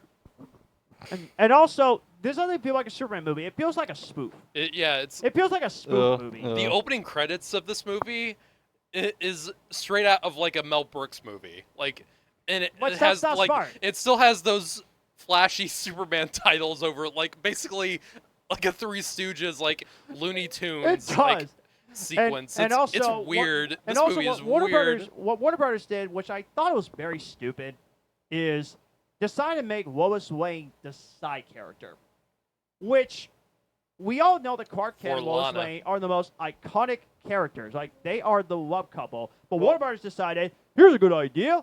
Let's put Lois Lane on the side. Let him date another woman. Well, Lana was his high school girlfriend. What are we doing Well, here? Lana was like a former love interest who comes back. Well, in the still, story. that's dumb. That's Yeah, silly. Lana it's was not from high school. it's not handled well. No, it's not. So, why were people disappointed with the third movie? It's because it's not exactly the movie they actually got. If you were expecting to be a perfect trilogy, that's not the movie you're going to get. If you're expecting this movie not to be this comedic, again, that's not the movie you're going to be getting. And that's what you get when Warner Brothers had no idea what they were doing, like turn into a comedy instead of a serious movie. You want a Oh, good that's third movie? Go watch The Dark Knight Rises. Yeah, that's true. So it's very silly. Or it Civil War. it doesn't work in the plot. And why is it not lower on the list? It's because I thought some of the visuals is better, and the flying sequences also Yeah, work. And Christopher like, Reeve is also you can trying. still tell this movie has a budget, Yeah, unlike slick Superman production. It's real nice and stuff, and the score, as always, is pretty good. But that's like something you would rather be doing than watching Superman 3. Like, I can rewatch Superman 4 and have fun with it. Superman 3, I refuse to rewatch it. And Supergirl 2, even though it's also kind of funny, I refuse to watch both of these films. So, yeah. Speaking of movies that I will never rewatch again because of now recent history, number 9 is Joss Whedon's Justice League.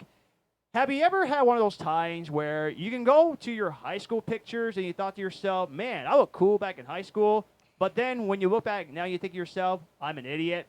That's what I felt like when I reviewed Joss Whedon's Justice League back in 2017. Because That's I actually a remember, pretty good analogy. I like that. like, I remember gave this film 5 stars, and I actually loved the movie. But now that I read the production nightmares and how Zack Snyder's version was the version, I have not rewatched this thing in 4 years because of this thing. I rewatched this right before the Snyder Cut came out, and boy howdy. Yeah. And, That was the last time I watched it too. Like I haven't Yeah. watched it since. No. And for those people that are living under a rock of why this film didn't work so good, Zack Snyder had to leave production because his daughter passed away. Yeah. So Joss Whedon took over as director, which on paper that's a good idea because he did direct to. Not really, because they're two completely different kinds of creatives. Well, at the time it was a good idea because he did direct 2 very successful comic films, The Avengers When and you Avengers really Age look- of Ultron, and he also was the writer of Speed and Toy Story, 2 of my favorite films of the 1990s. But in this universe, dude, It doesn't work. it at all. doesn't work like that. You're not Marvel. This is DC And the we're talking about. Oh my god, the reshoots in the movie are Yes. so apparent because it'll go from there is a difference between how film looks and how digital I agree. film Yeah. looks. Yeah. D- 2 and, completely different ideas. So that it Zack didn't Snyder work. shot his stuff in the movie on film. Yeah.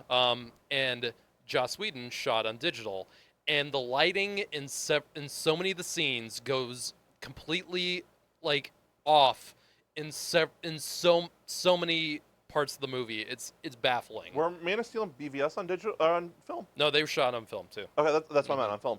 Because Yeah. I was like, when I rewatched it on this, obviously, like I said, my new projector is a lot nicer. You could see a lot of the grain. I was like, is that film? Yeah, it is film. That's what I thought. Mhm. Yeah. Uh, But I'm also gonna say this. I probably shouldn't say this, but all the people that raised money for suicide prevention before Justice League came out, where are you at now as you're telling all these people to kill themselves? Right. Because they liked Yep. a movie. Yep. Oh god. Exactly. You were raising money for suicide prevention, now you're telling people to kill themselves. Isn't that an oxymoron? Yeah. But yeah, it's a movie that I have not wanted to rewatch it because of Zack Snyder's I'll never rewatch Yeah. this. And so that's pretty much what Unless it it's is. Now, unless it's for something like we do, like a bad movie, like watch party or well, something. that's where that leads to my point when I say I don't think it's a train wreck, like it's a terrible movie. I don't think that. I still think there are some great visuals, and the actors do give some good performances. As a mirror controversy aside, he was really good as the Flash, and actors were trying their best. But inside that they were something did not feel right when and Snyder you can left. tell on in some of their scenes, in their news scenes in this version, they were like, "What are we doing here?" You're He right, treated the right. actors like crap. Oh yeah. There's All actually of them. one line of dialogue I actually prefer in the Whedon cut. Which one is Uh, that? and No, no. no. Well, that's in the Snyder version too. No, so. I know. I'm just making a joke. the about it. the terrorist scene at the beginning. And the Snyder cut is, I don't believe it, and Wonder Woman says, I believe don't it. like that line. I really don't. And then in It's the just Whedon, too corny. in the Whedon cut, he's like, I don't get it. What are you? And she says, a believer. Going back to Wonder Woman, where the I believe in love. Huh. I just Interesting. it's a little too much for me. Right. So, I mean, if I'm going to watch Joss Whedon's version, I'm only watching it just for the bonus features and the Blu-ray. If it's like $2, I'll buy it. But I'm only watching the bonus features, I and spent 25 on it. God. and that's it. So My that's what. idiot self bought it the day Dude, it I came bought out. so the Snyder cut didn't really come out on like physical for like I don't know, it was like A year. A year. Yeah. I actually bought a 4K of it internationally on eBay for like I think it was like 50 in like June. And it worked perfectly fine on my Oh, that's good. Nice. on my Nice. Blu-ray. Nice. And That's the version I and still by have. the way, it was on digital. Thank God. Well, obviously it's on streaming. Yep, exactly. So there you go. Okay, now A through 1. These are movies that I think are really good to great, which leads to number 8. And I have to do some apologies to all the classic people, guys. I'm so sorry. Christopher Reeve Superman is at number 8. Look, God damn Look. you. I know that a lot of people still, and I know Matthew's going to be ranked lower too. I already know. Look, guys, I know that a lot of people will have this one like in their top 3, probably number 1, and I absolutely understand that because this is considered a very important movie in the comic book movie genre. Without this one, we would never got Tim Burton's Batman, Blade, Any the comic X-Men, book the movie. X-Men movie, the Sam Raimi trilogy, One- MCU, Dark Knight trilogy. One of only 2 comic book movies so far. I don't remember what it's called. I think it's called the Film Registry. AFI or something Yeah. like that. It's basically in the event of like a nuclear apocalypse, they keep a copy of the film safe for rebuilding the world Hmm. if there's ever like a disaster. Yeah. This and The Dark Knight are the only comic book movies in there so far. Interesting. Wow. Yep. But I didn't watch this movie until like this year, and I hold it back for reasons because I thought the movie like didn't look that great, and I thought it looked a little too old for my taste. But after watching it for the first time, I was actually pleasantly surprised how much I actually really liked the movie. I thought the story was great. Christopher Reeve handled the character extremely well. Gene Hackman, as much as always, is really good in the film, and there are some really iconic scenes that's actually in the movie. People didn't like the ending where he had to go around the globe to actually whirl back to life. I didn't mind the ending. I didn't think it was that terrible. So for those people that said there was a dumb ending, I don't know what you're talking about. I sort of like the ending there. That being said, I feel like some of the visuals doesn't hold up. Where you can see some of the flying sequences look a little bit cartoonish at best. When you compare it to like the Star Wars movies, visually it looks great now. I disagree with that actually. Really? I actually do. Like, I mean, I don't know. Like, how good can you make a man flying through the world look in 1978? Like, that's an honest question. Like, how well could you have done it, if not better than this? Like, I really don't think there was a way. I feel like this was a movie that needed to happen, but it was also technology wasn't caught up to it yet when they did it. Yeah, to some extent, I agree. Yeah. But Right. But I just feel like that most of the other films that came out after Superman, visually, it looked better. And that's just how I feel about it. But I was still rewatch the movie. And like I said, I surprisingly really liked the movie. I mean, I gave 4 out of 5 stars. I did enjoy the film. So, again, people, do not kill me. And also, be respectful in the comment section, please. Like, don't go hatred. And also, Snyder Boys either. Don't. I'm just saying. But anyway, I so Superman is at never rate. Which at number 7? Oh boy! And if you guys were mad at me that I had this one low, you're probably gonna be mad at me that I have this one above Christopher Reeve Superman. Number 7, Batman vs Superman: Dawn of Justice. that's Here's the thing. I'm only preferring the Ultimate Edition. I enjoyed the theatrical version lots of times, but the Ultimate Edition is definitely a much better cut. The reason why I have this ranked ahead of Superman is because the visuals are better in this movie. And also, I agree with the Jesse Eisenberg thing. Lex Luthor was not very good in the film, but now that DCU is dead, I'm thinking to myself, okay, there's something kind of charming about his performance. It's not great, but it's not now that faithful. Now that DCU is actually pretty much dead, I have a little bit more respect for his performance, honestly, for this one. There's always hindsight. Yeah, so. that's true. There's always hindsight, yes. And Just like Fan Force, that could actually be a good movie. dude, No, could've people been. people need to stop. People need to stop right now. yeah, with that exactly. shit. It was never a good movie, but we're saving. We're Snyder saving, fan. We're you know, saving it for you know another who's time. saying? You know who's starting to repraise that movie? Fucking Snyder fans. Yeah, probably so. Because who else would? I've defended it on the podcast, but I would never like actually go to bat for it. Like, there's no way. But yeah, I can't wait to rewatch it. I'm never rewatching Have fun. this thing. Have I'm fucking never fun. rewatching this thing. Although I am looking forward to watching the Rewatch 94 it version. That movie's not even fun enough to like roast. It's just No. It would be a boring live stream it's doing that. so fucking boring. Yeah. But that's Easily the best one in the but that's series. for another time. But anyway, for all people that hated Ben Affleck as Batman, I don't get it.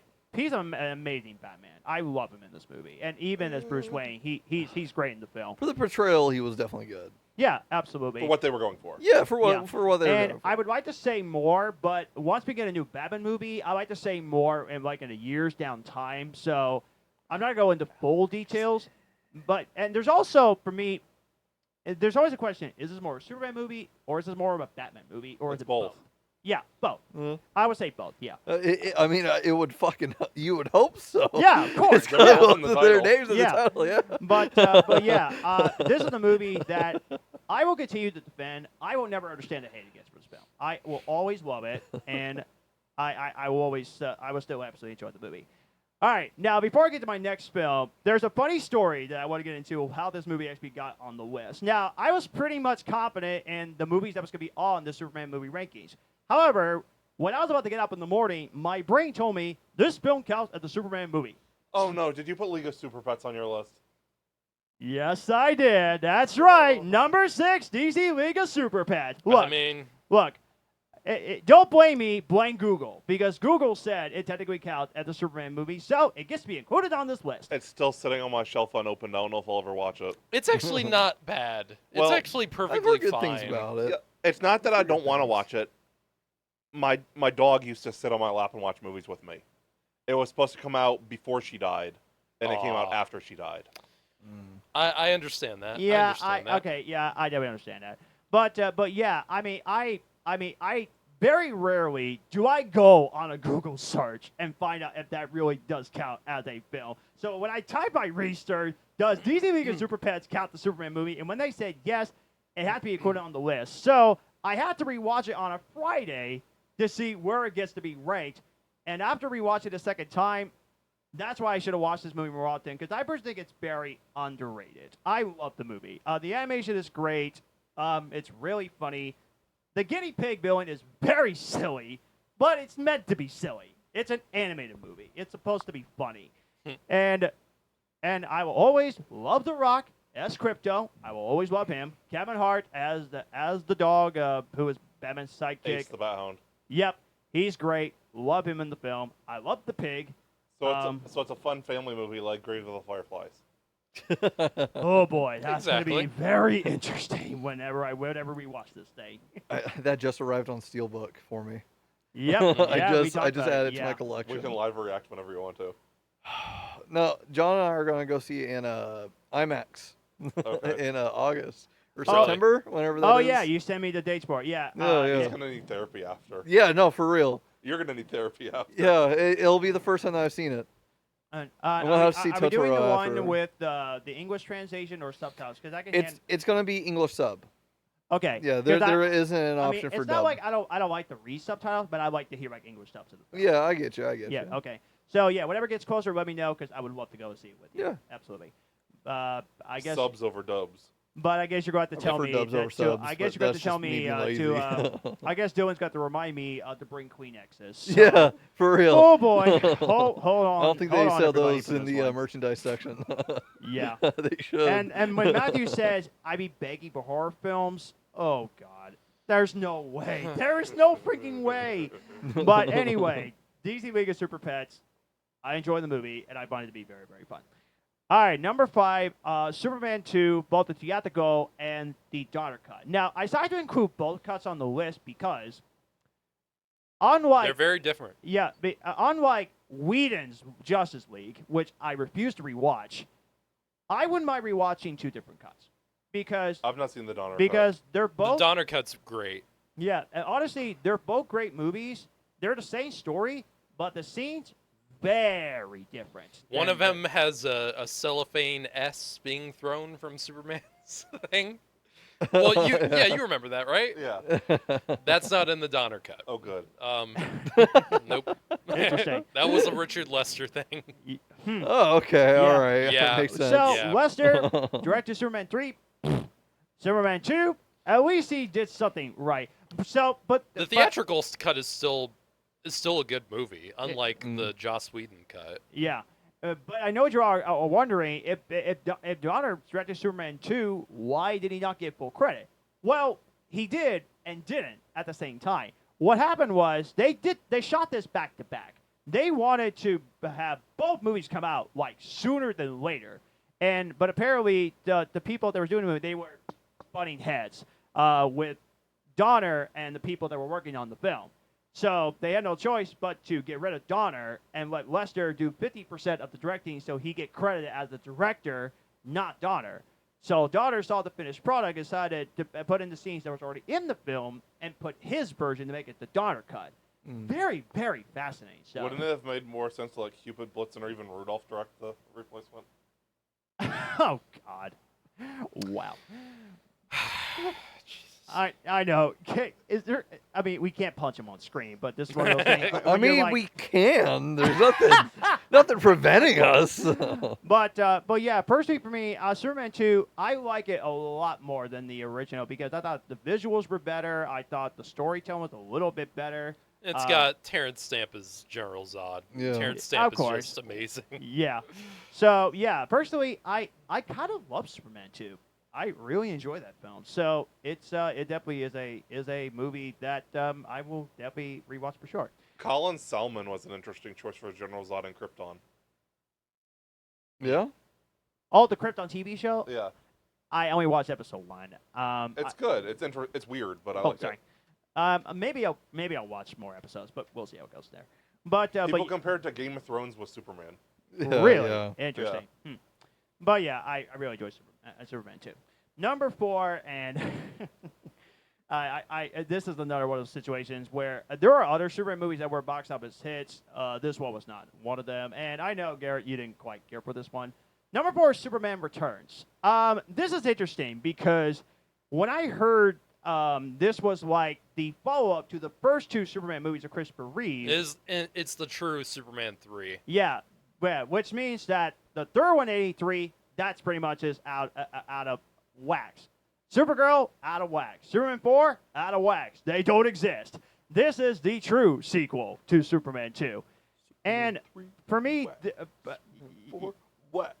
yeah, exactly.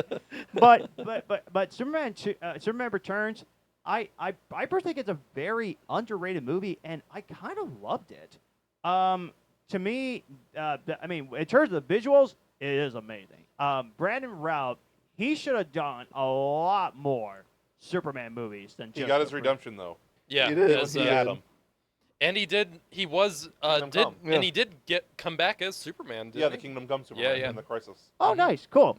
liked him a lot But during yeah, that. he's really great in the movie, and I like the casting of Lois Lane. I find it to be very Yeah, Kate sweet. Bosworth. Yeah, I thought it to really- be very sweet. I do really like him as the Atom though. He's really good as the Atom. Yeah, he is. He Yeah. is. And also the character that also played Jimmy Olsen. He's also great in really, Scott Pilgrim, Also too. really good in this movie.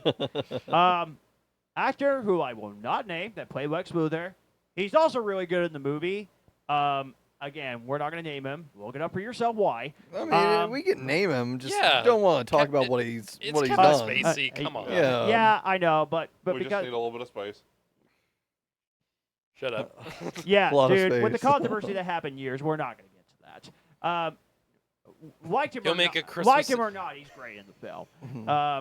Mm. And also, I was confused at first, but then I asked Matthew the question about the boy having superpowers. How did he get superpowers? And when he explained, The to old-fashioned way. me what actually happened, that he told me, well, Lois Lane and Clark Kent actually, when they got married, They weren't the- married. They weren't married. They just bonked.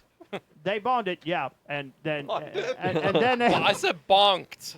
oh bonked. At least he's John. This is Avatar bonded. But when he told me what it actually was, I thought to myself, that actually makes a lot more sense. So now I actually have a lot more I thought the appreciation movie now. made it perfectly clear. played what Hide the Super- Well, Zucchini. I was expecting a backstory, but I was like, oh wait, this is your I mean- backstory. It's that's how he got the superpowers. I don't want to. I don't want to do a Superman story, or what was the line? I've done Superman before. I meant covered him. Of course you did. They But- made it abundantly clear. Yeah. Mhm. Everybody knows that the stork just decided to play a prank on Lois and brought in a superpowered baby. Everybody just knows that. Oh, and I almost forgot to mention Bryan Singer, great director. But even Bad person.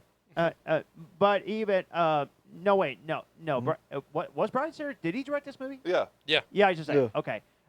He actually he turned down X-Men X3. 3 for this. Yeah. yeah. I, don't- Good choice. I mean, it honestly was kind of a no-win situation there. At least to me. Yeah. I mean, I like X-Men: The Last Stand. I mean, this but Superman Returns is better than X-Men 3. Yeah, absolutely. Yeah, I agree yeah. with that. we yeah. were supposed to get Brainiac in the sequel. Oh, yeah. Man, what could have been? Yeah, that's true. But I desperately Really want cool. Brainiac But on the big James screen. Gunn will nail Brainiac. Oh, yeah, He- for sure. He's definitely gonna do Brainiac at Yeah, some point. he's great on Krypton. He's terrifying. yeah. But yeah, I personally love Superman Returns. Should have had a lot more appreciation when I went to the digital. Again, no bonus features on the digital.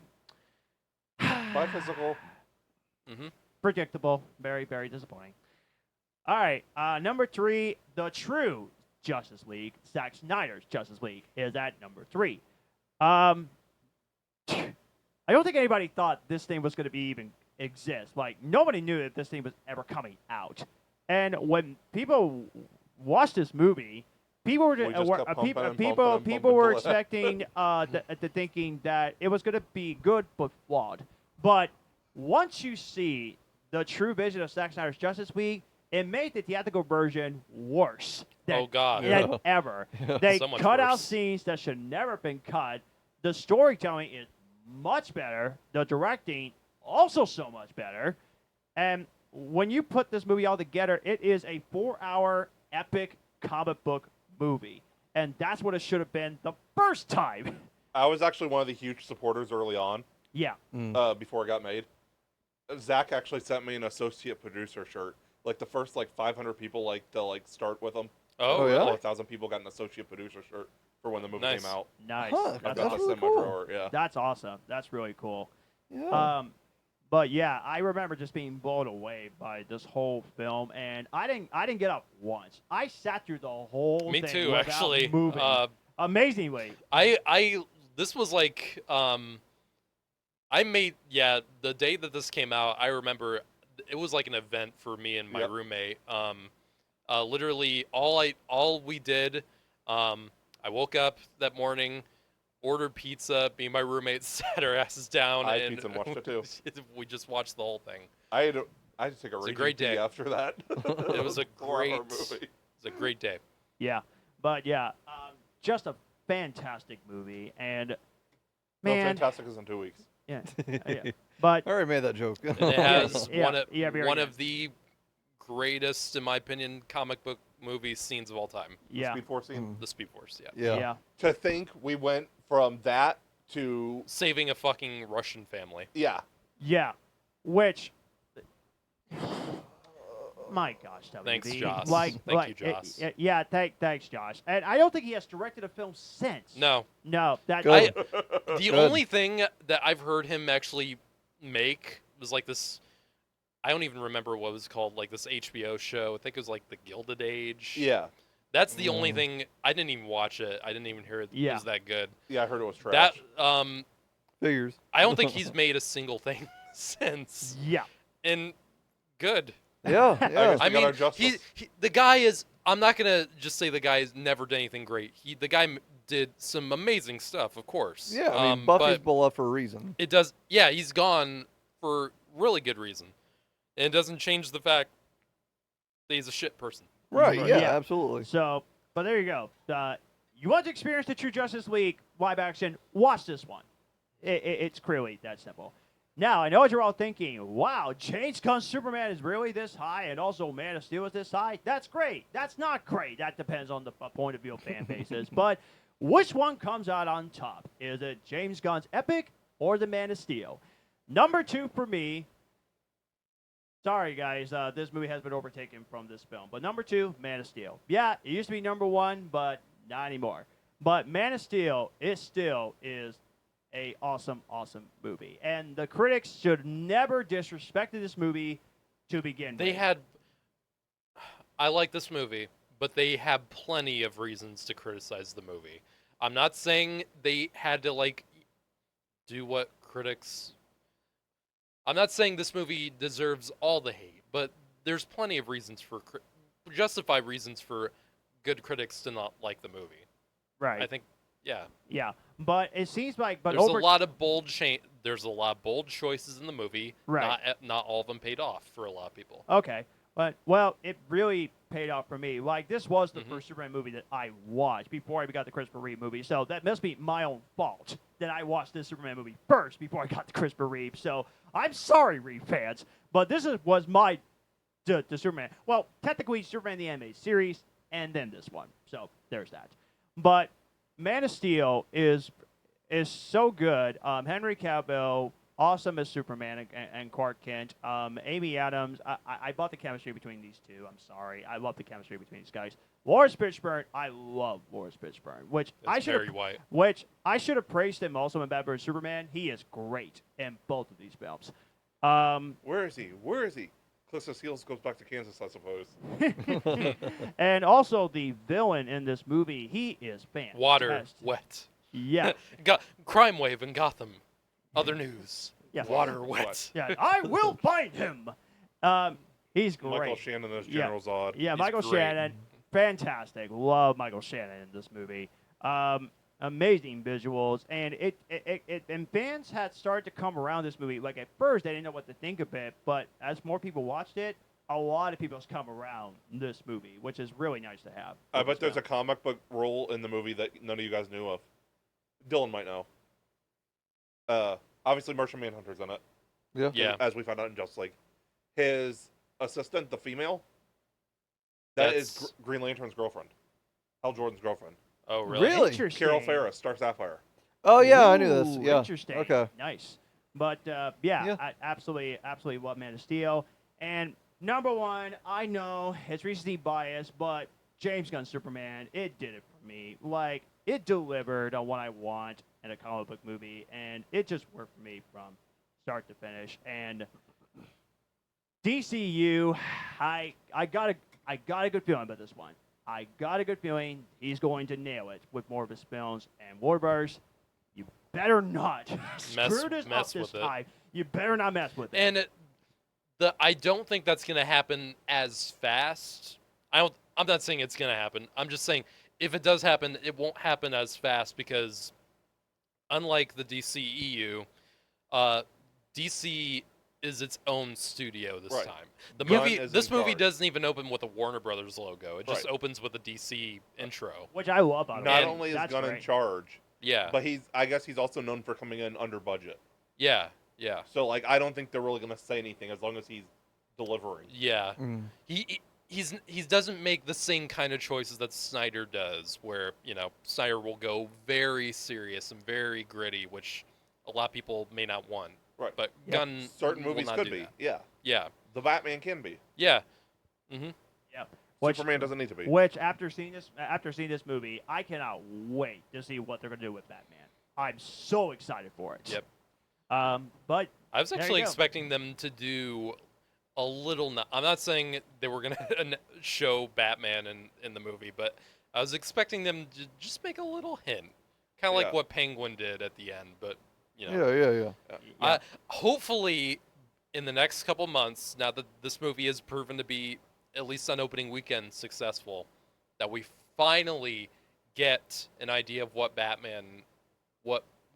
who Batman is. Like, who's playing him? That's true. In the Alan Richardson. Come on, Alan Richardson. Yeah. I mean, the fact that we're going to get two different Batmans, that gets me hyped. Well, we don't. excited we for don't. it. Don't know that yet. But we'll see. Well, James did say in a question on, I think, Threads the other day, that it's comparable to the Batman, but it's gonna be similar in tone, but it's gonna be a different actor. Mm-hmm. Yeah, no, I'm not surprised. It's gonna be an older actor, but it's gonna be comparable in tone to the Batman. I'm not surprised. Because I was worried at first, like, he was gonna go. Obviously, Superman's a great movie, but I was worried he was gonna go all in on that at first, and we were gonna get another Clooney-esque Batman. I'm fine with I'm not saying it doesn't have. I'm fine with a lighter Batman. Obviously, I don't want I don't want like a Clooney. I don't want Adam West type thing. Right. But I like a more Cheeky. Like a more Silver Age Batman. Not like a Frank Miller type of thing. Just like a little bit more like I don't know. Like if Superman the Animated Series was the basis for this, I wonder if Batman the Animated Series will be the basis for that. Yeah. Either way, get someone who knows how to do that well. I'm just saying. Yep, Yeah. absolutely. But I also don't want them to just copy what Matt Reeves did. I want them. no. I want them. It needs to be something. I want them to It's gonna be stand. I different, want yeah. it to stand out from that. it's going to be very different, absolutely. But there you go. That's my ranking of the Superman movies. So there you go. I guess. I mean, I said that I will go second, so I can go ahead. Go ahead. All right. Um, Right ahead, buddy. This is the only episode we're doing today. It's a lot longer than I thought it was going to be. yeah, I'm gonna go ahead and Hey, just it's make a my Superman, list. It's a Superman video, no surprise. Yeah, I'm gonna go ahead and make my list short and simple. I've got 8 things. Number 8 is Quest for Peace. Yes, it is my number 8. It is bottom of my list. Don't worry. Okay, you scared me for a second. I know it's not his last, but I was nervous about you. No, even though I get a lot of enjoyment out of watching Quest for Peace. Oh, it's did. not. We absolutely did. That was hilarious. Doesn't change the fact. It's a horrible film. Jesus. It's not good. So horrible. It's one of the worst. I mean, it's top 3 worst superhero film. Yeah, ever made. dead ass. Yeah, for real. It's not I great. don't know. At least I know you're probably thinking of those really cheap made for TV things. Well, no, I was thinking Catwoman and Steel. Oh yeah, Catwoman. I refuse. Oh, we did But watch this is Steel. still up there. I refuse to rewatch Catwoman. Oh, I yeah. refuse to. We didn't That's watch my Steel number for this. 1. No, thank God. I don't know. Madam Web is in the top 5 for me. Oh yeah, I mean, totally. Yeah. Okay. that Craven. Yeah. I mean, Top 5 superhero movies of all time. I get it. I would say Craven more than Madam Web, but for Craven sure both is of worse. them are up there. Craven's worse. Why are we even talking about that? We should be talking No. about Yeah, Superman. exactly. Quest for Pete, it stinks. Next. My number 7. My number 7 is Superman 3. It's not a great movie either. No. I don't even quite get the same amount of enjoyment that I do watching Quest for Peace. There's things that I find unsettling about it. Because this and- one's trying to be funny, and there's something that's not as fun when it's trying to be funny. Yeah, at It's least not Quest for doing Peace it was well. like sentient. It's unintentional. and self-aware. That was unintentionally funny. This is trying to be funny, and it's just not working. Right. I don't know. It's not great. And there's also just weird things with the evil Superman and Yeah, stuff like yeah. that, getting drunk and all that. No, Didn't work. No. I will say I'm somebody who isn't put. There's this thing that's been going around whenever somebody talks about superheroes, where people are now burnt out on the idea of a darker Superman, of a more evil Superman, and I kind of get it just because of the saturation that there currently is in the market. And But I mean, also- that's to say that there's more than one, you know. And Like, also, it doesn't feel like there's a whole lot going on right now with that. we have But- shows like Invincible and The Boys that Yeah. have characters that are clear, and Brightburn. Yeah, We had yeah. A movie where a Superman type character is literally a slasher villain. Yeah. We've had, it's not Superman, but you can't see those characters and see anything other than, oh, they're just like Superman. I actually really like Brightburn. Yeah, I thought Brightburn was alright, but Yeah. we don't need more evil type Superman. We've have we not had enough of that? Like, can we not just do what Superman is at its core? Like, Well, I feel that's like that's what bothers me. I feel like if we would have had a brighter Superman like this entire time, like I don't think that there would be quite as much of an issue. I think the issue is the fact that the last Superman that we had before this one was a broodier Superman. Yeah. Like he was darker just in general. So Mhm. it's not even like we had a bright version to compare him to over the course of the past 10 years, where stuff like Invincible and Brightburn and The Boys have all put a more evil type of Superman at the lead of everybody's attention.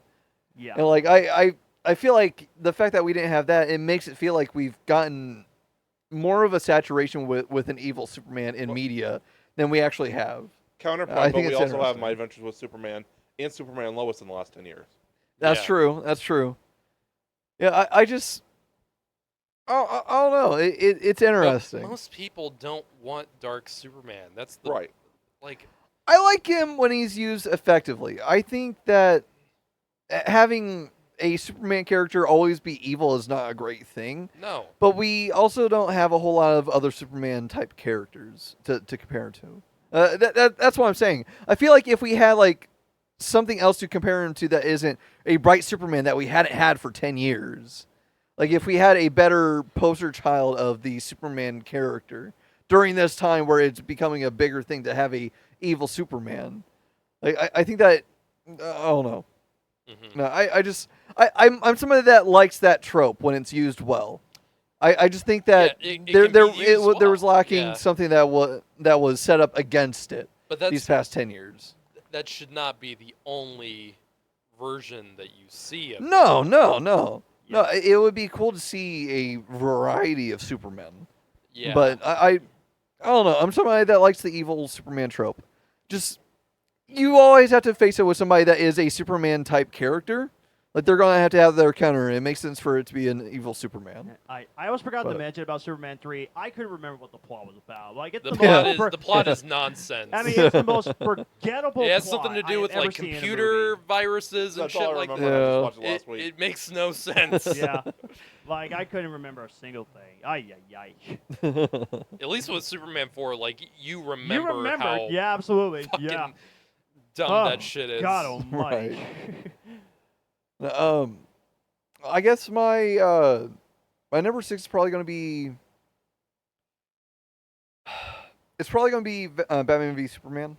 Yeah. I like the extended edition. Like I think that it's a superior edition. Anytime that I rewatch it, that's what I watch. Yeah. But even then, it's not great. Like there's a lot of problems. Yeah, for sure. I mean, just looking at it, not even from a film aspect, but somebody that likes With the characters. With how not just Superman but other characters are represented. Yeah. I mean, especially Lex Luthor. Yeah. I feel like the Snyder movies did a lot more damage to the images of the characters themselves than it did anything for them. And it's what are you Batman doing? killing people. Yeah, exactly. I Jesus. And it's something that irritates me to know, and not to get on it, but to know about people praising Zack Snyder as like the person that knows superheroes best. Him being like, oh well, if people don't know the true mythos of the characters, when it's like, but Batman doesn't kill. That's his thing. When Batman kills, he's lost his way. Right? That's who the character is. And neither does fucking Superman. Neither does Superman. And no. That scene in the beginning, the first scene with Superman, where they're in that one country and the guy's got Lois held at gunpoint, and he just flies through a fucking brick wall at Mach speed. Yeah, How is that guy not dead? Like, they're gonna need a mop to clean them up. and the previous movie made it a point, like, regardless of how you feel about how the Man of Steel ended with Zod, that movie made a point. It was like, that should be a turning point for the character, and it seems like that's not even a thing, really. Yeah. In the next movie. I don't know. That's the main reason why the movie is where it is on my list. Is because of all that, because of the misunderstanding of the characters, because of the misrepresentation and everything like that. It has great moments for sure. Yeah. There's a lot of entertainment the Wonder value to Woman be found. Introduction is still fucking fire. Like, yeah. I feel like with everything else surrounding those great moments, it's not good enough. Yeah. like the freaking warehouse scene. The the warehouse scene, that is a great scene. Yep. That's one of the best Batman fight scenes we've ever gotten. I feel like the Batman parts of the movie work way better than any of the Superman parts. Yeah. Like, agreed. It feels like Snyder wanted to do more of a Batman movie than Superman. Yeah. Yeah, and I think that he would have really knocked it out of the park had he done one. Had he not had Batman do a lot of the shit that he does. So. Right. Yeah.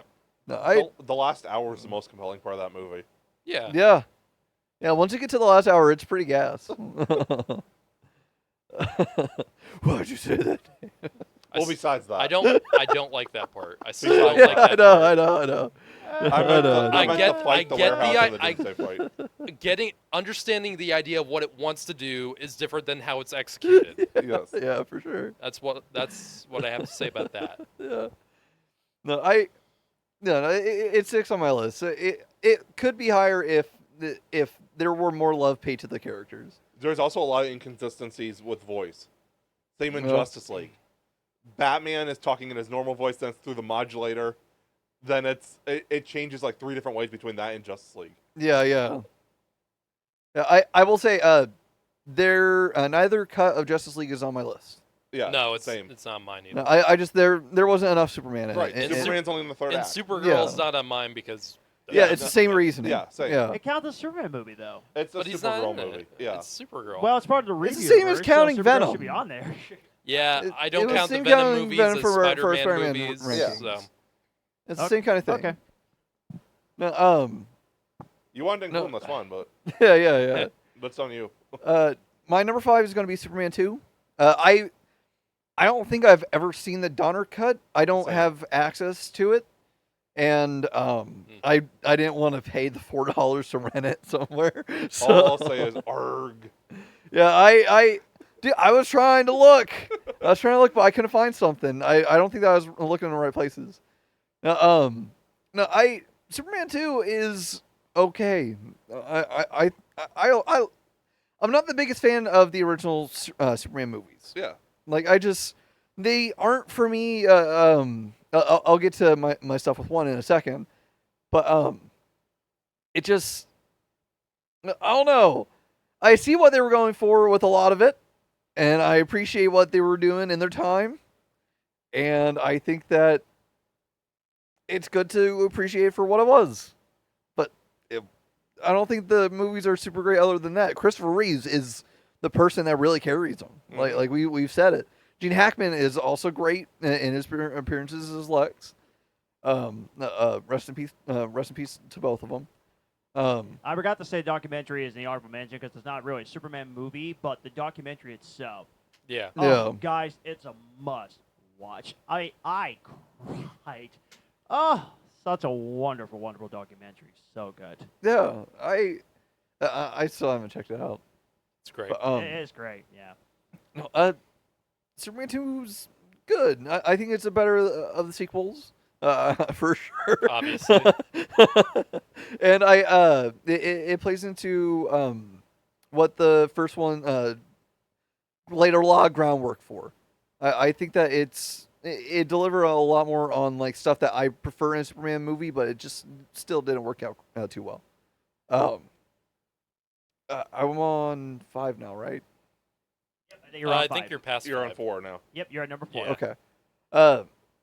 Number 4 is gonna be Man of Steel. Oh. Yeah, I've always said it. I'm not a Man of Steel fan. Oh, true. Like, yeah. I think that with what we got compared to Batman v Superman, this was definitely by default higher up. Yeah. Also, I feel like they dealt Superman a bit better in Man of Steel. Oh yeah. Like I don't know. I think a lot of it was good. Because it's not trying to juggle so many things. Right. It's a pretty straightforward plot. Yeah. Yeah, and like I think that it does it well. Like I like it even to the amount that I do, because of how well it does on a few different levels, and I'm a big fan of it on that aspect. Still, I'm not somebody that likes to rewatch it when I rewatch DCEU, but well, whatever. I just like skipping it into Wonder Woman. Yeah. Number 3. See, this is where it's difficult. Number 3, I'm going to put the 1978. Okay. Ooh, okay. Now we're talking. It's drawn out for me, and I'm not a big fan of that because, like, the first hour it feels slow as hell. Imagine watching the 3-hour cut. Yeah, I forgot. I've never seen the 3-hour Which now cut. that I like the movie, I actually would wanna like to borrow it? I would like to Yeah, watch the 3-hour I'd like to check cut it out. and see what it's Okay. like. Yeah, it would be interesting watching it. I will say. Which makes me Like, wonder what were the missing scenes in the movie. right? Like if this is how the original cut is. No, I'll split it around. Garrett's already going to borrow it if any of you guys want to borrow it, you can. I'll buy it on digital and watch I'll it for find my way myself. to it. No, it's a good movie. I like it. Again, Christopher Reeves is phenomenal Superman. The change that he has in as the character to show the difference between Clark Kent and Superman is great. I think that he embodies that physical change really well.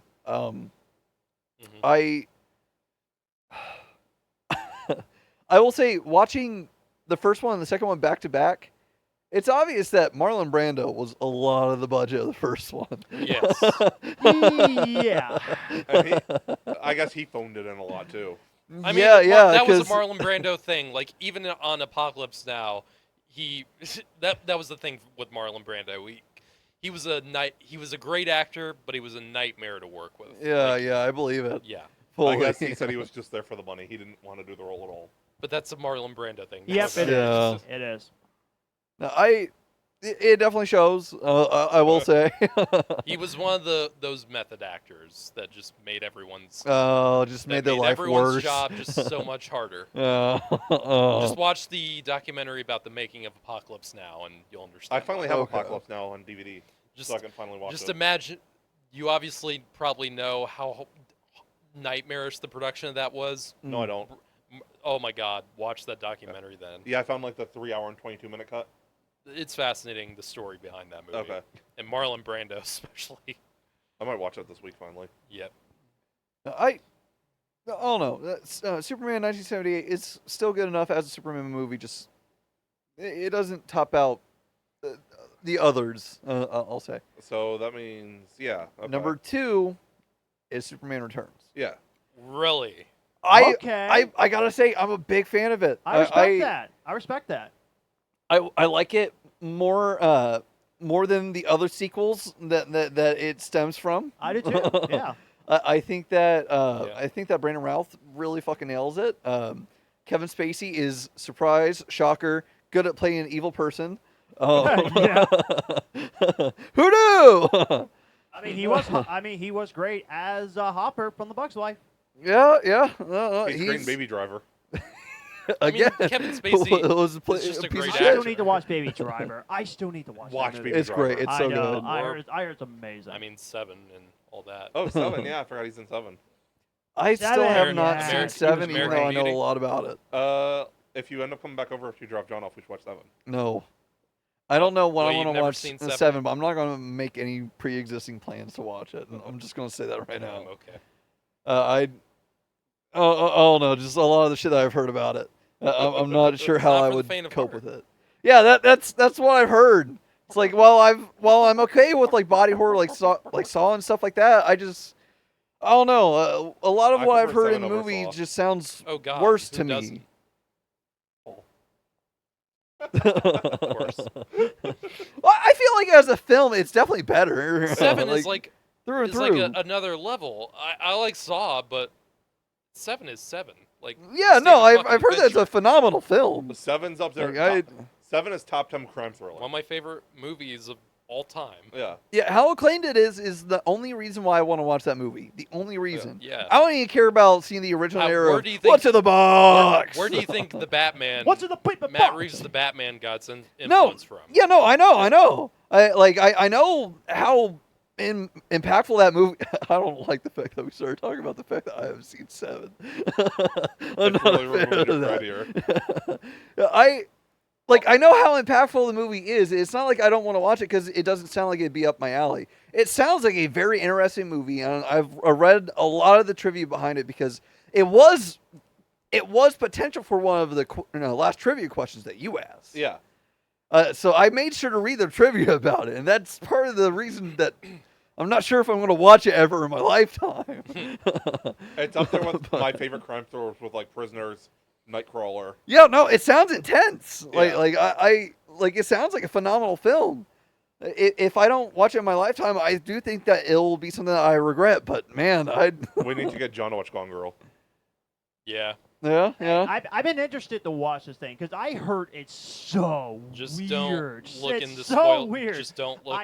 The at only thing I spoilers. remembered about Gone Girl was me watching the Honest Trailers, and that is it. I don't know what happens at the end. I don't know if they said spoilers. I cannot remember what happened, but I know it's weird. You'll never see it coming. So Superman Returns is your number 2? Yeah, it's my number 2. And now- again, it might be recency bias, but my number 1 is Superman 2025. Air high five, my friend. Woo! It's just really good. I love it. It is. When it comes to at least with modern standards, when it comes to a Superman movie, this is with what we got the quintessential Superman movie. Absolutely. Like this is Yep. this is who the character is. This has a lot of character. There's a lot of brightness and color. There's a lot of amazing things about it. I can't remember if I brought it up earlier, but part of the lived-in world kind of thing, where like it makes you feel like you're watching something from a comic book. Yeah. When Superman gets back to his place or back to Lois's place or one of the two. Meanwhile, there's that battle that's going on outside with the Justice Gang. So and the did Mr. interdimensional- Mixtius-Pitalik make that? See, that's why I was wondering. But like that's why I was wondering.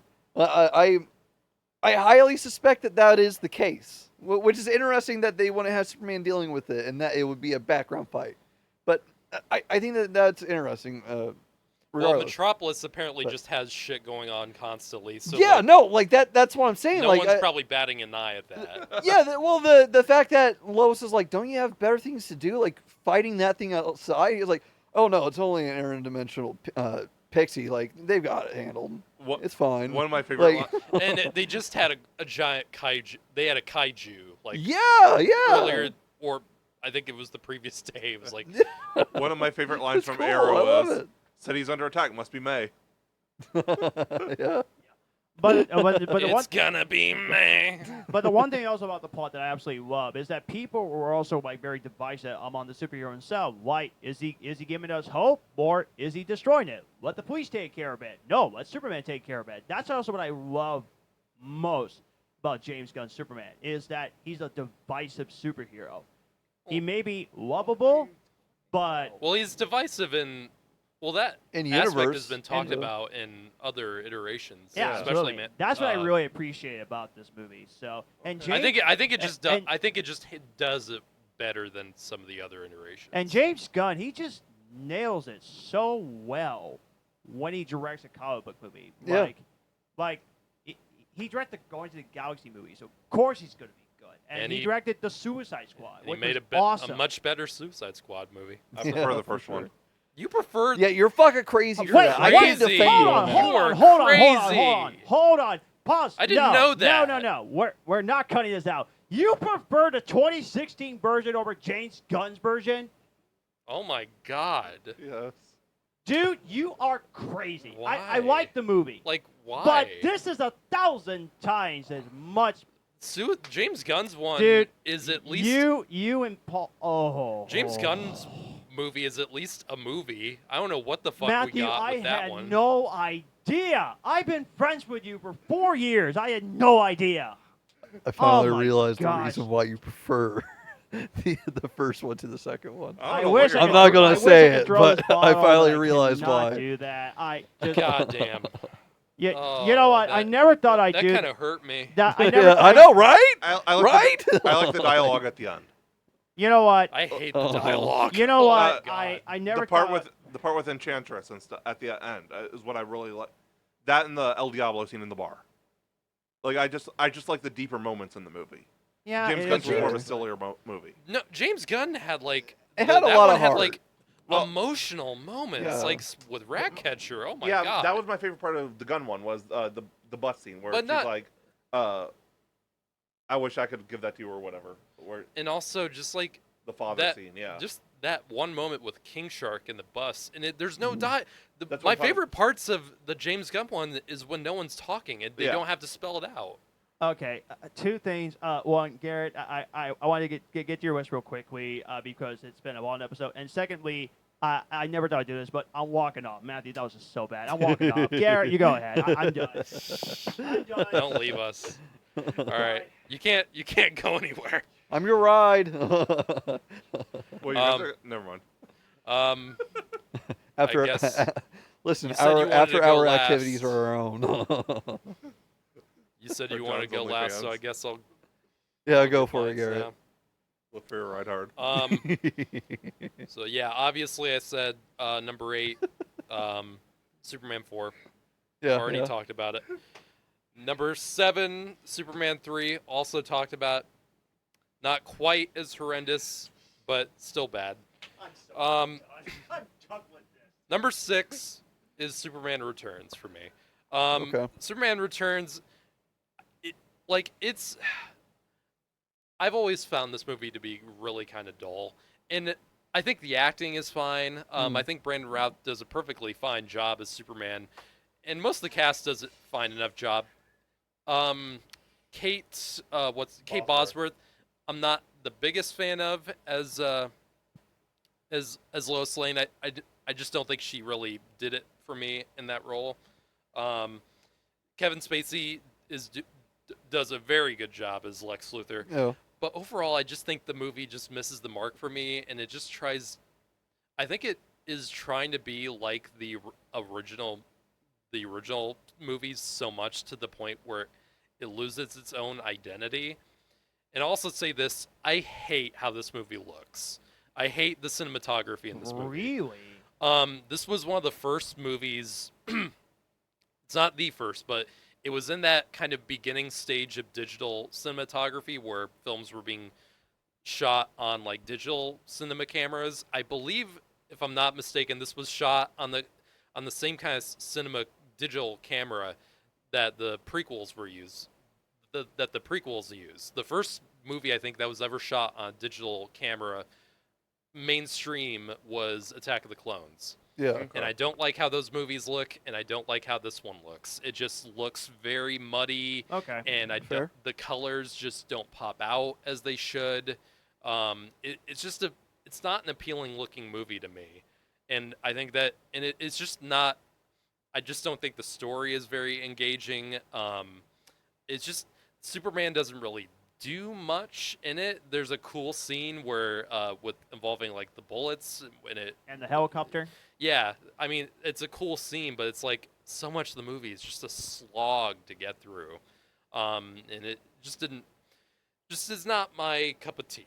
And I think That's Brian, totally fine. It wasn't everybody's cup of tea either. It Compared didn't do well to- at the box office. compared so. to Bryan Singer's other like direct like comic book movie efforts, this is definitely one of his weaker ones.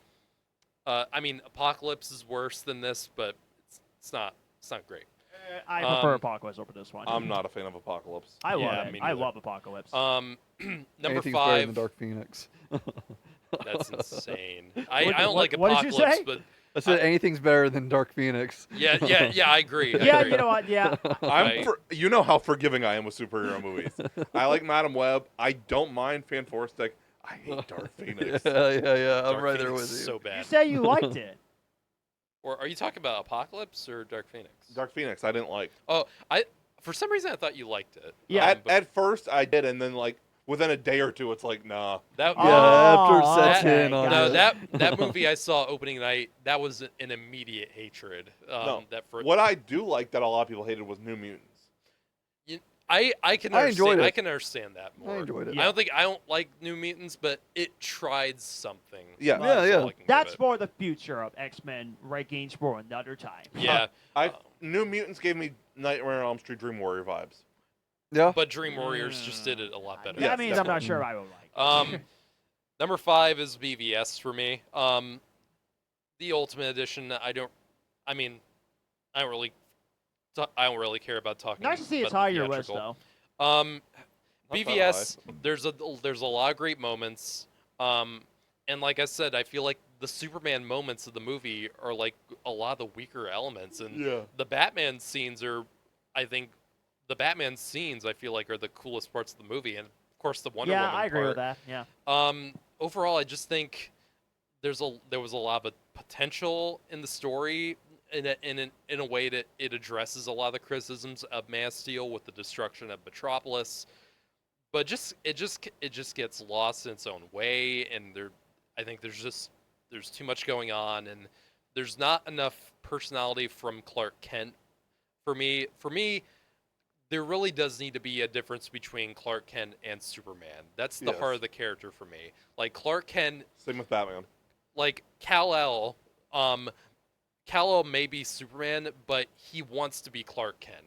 Like Clark Kent is what he strives to be. He wants to be human, and the difficulties is that he's not, and he's seen more as the alien, and that's part of the drama with him. And I think that's what the James Gunn one handled so much better. With this, it kind of fumbles that for me, and I feel like as a Superman story, it just falls short, and it made the mistake of killing him off in the second movie that we get introduced to him in. Yeah, And they it- tried to do 3 different Yeah. storylines. Yeah. That's so Just quick. didn't That's why work. DCU was dead, because they And- did Justice League so quick. Like, The animated universe that they were doing at the same time. And just did it. That one just did it far better Yeah. because there and was that was more like what, context. the 10th movie? Yeah. roughly. Yeah. Dark Knight Returns had years of. man, DC. I think Dark Knight Returns made context, or not Dark Knight Returns, the Death of Superman. Yeah. Mm. They just tried to shove in too many comic stories into one. Yeah. It was a mess. There's no doubt about it. It's just a mess. Number 4 is Man of Steel for me. Much better. I think that I really like. As much as I am not usually a fan of a dark Superman story, the movie did enough for me to where I really enjoyed this as a different take on Superman. The flying sequences are great. The first flight sequence is still the Hans Zimmer score, and this Hans Zimmer score Yes. makes this movie. Yes. Like it Yeah, yeah. really Hans Zimmer's does. brilliant. It's a brilliant score, and Henry Cavill is a really good Superman. I just prefer other versions, but he's still good. I just wish Clark Kent had more personality. The piano notes and what are you Dude. going to do when you're not saving the world Yeah, has helped me through many an anxiety attack. that's awesome. That's awesome.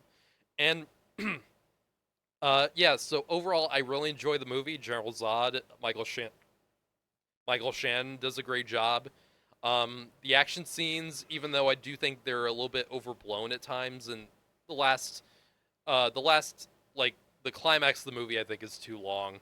But overall, I think it's a solid movie, and it really could have been a great benchmark for the DCEU until things didn't turn out so great.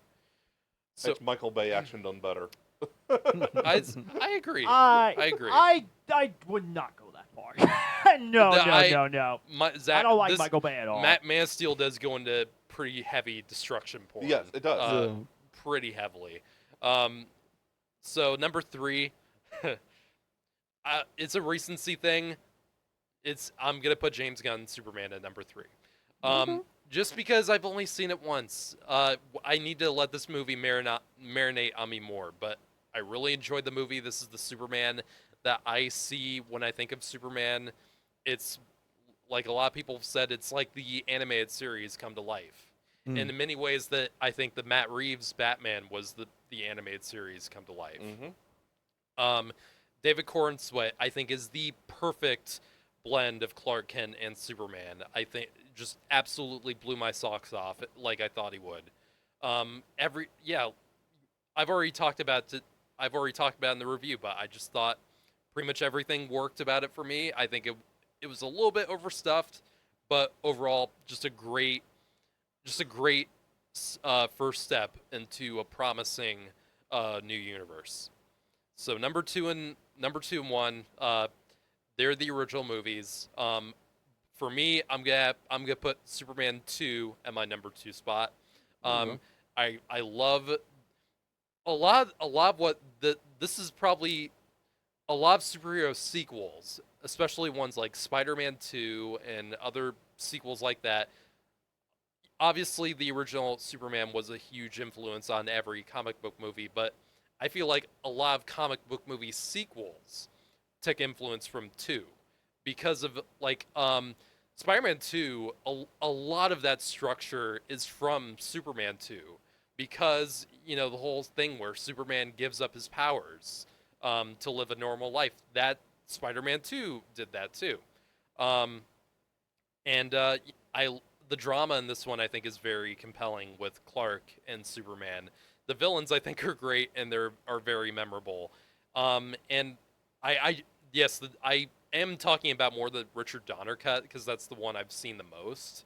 And I just think this movie, I think, still holds up. And of course, number 1 for me, I may be old-fashioned, but I don't care. It's the Richard Donner original.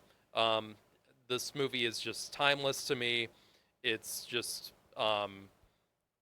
it laid the benchmark for everything. Christopher Reeve is who I immediately think of when I think of Superman in a live-action sense. I just think it's an epic film. It feels big.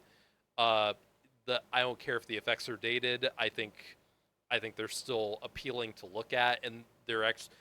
A lot of the time, Christopher Reeve was actually still flying around, just sometimes on a screen, and other times they actually flew him on a wire, and it still looks great to me. And Margot Kidder, one of probably my favorite Lois Lane, and also Gene Hackman as Lex Luthor is also great. It's just I've grown up. So the thing is, I grew up with these older Superman movies. I've grown up with them ever since I was a kid. That's understandable. So unlike you guys, which you guys probably saw at a much older age, I've watched these movies ever since I was little, and I saw it when I was like 7 or 8 for the first time. so yeah, I've always this is the version of Superman I usually think of, and that's Christopher Reeve and Richard Donner, and it's the version I'll probably always think of, but I'm always open to more versions of it, and I think James Gunn's Superman will climb up higher on repeat viewing, but we'll just have to see. And at least on the positive note, it's got better visuals than Superman 4 Quest for Peace. 78 movie. Yep. Yep. So there you go. Oh boy. Let me guess. All right. Did Steel make the list? No, I didn't rewatch Steel. That's not even. What could be worse than Superman Quest for Peace then? The original? Oh my god! You gotta be fucking kidding me. Are you shitting me? I'm about to walk off, dude. Wow. I'm walking out with Fuck. you. I'm walking out with you, buddy. There you go, Dylan. Save that Oh timestamp. my god. Whoa, ladies and gentlemen, oh the my plot God. twist has came from The quest for Matthew. peace is actually last. Dude, Okay. You genuinely had me. Matthew, I kid you not. I'm about to replace you as host. I want to take over at least one episode on this podcast because of that. I'm being dead serious. That was.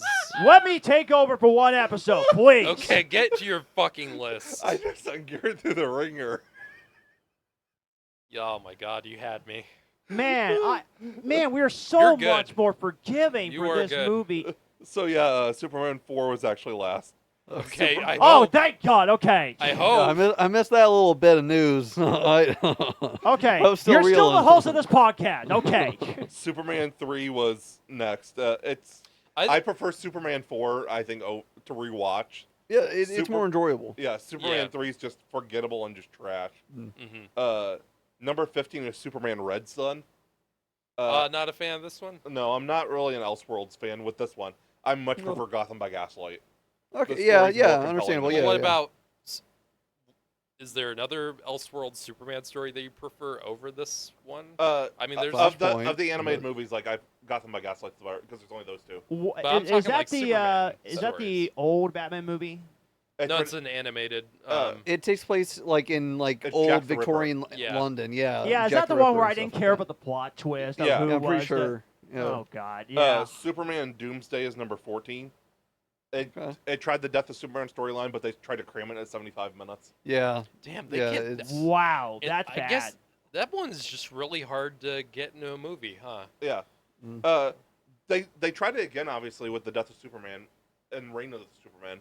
So it was a 3-hour movie to tell the full story. But it was split into That two. one was better, I hope. Yeah. Yeah. Reign of the Superman's number 13. Part 2 just was not as good as Part 1. I feel like it was kind of all over the place in a way. Like, they didn't have a concise plot of where they wanted to go. Yeah. Yeah. Totally. I see Uh, that. This is serious. Superman the movie is number 12.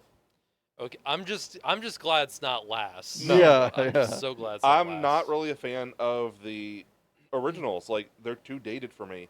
And, like, even when I first watched them, it was like, I didn't care for them. I kind of feel like Christopher Reeve Superman is one-dimensional. I don't feel that way Uh, at all. Okay. For me, he just seems like there's not a lot of, like, depth to the character. Wow. I don't know if I'm reading it wrong or just maybe I'm not processing it right, but, like, Interesting. it just doesn't feel like there's a lot of depth. Well, I could see it. Yeah. I could see that. Yeah, it's definitely slow moving.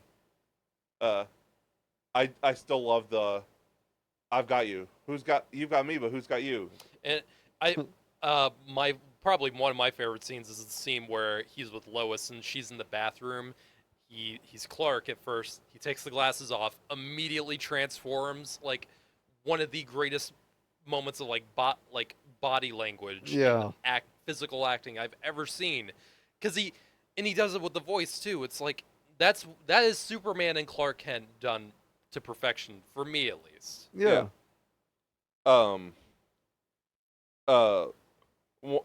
I'll get to that later.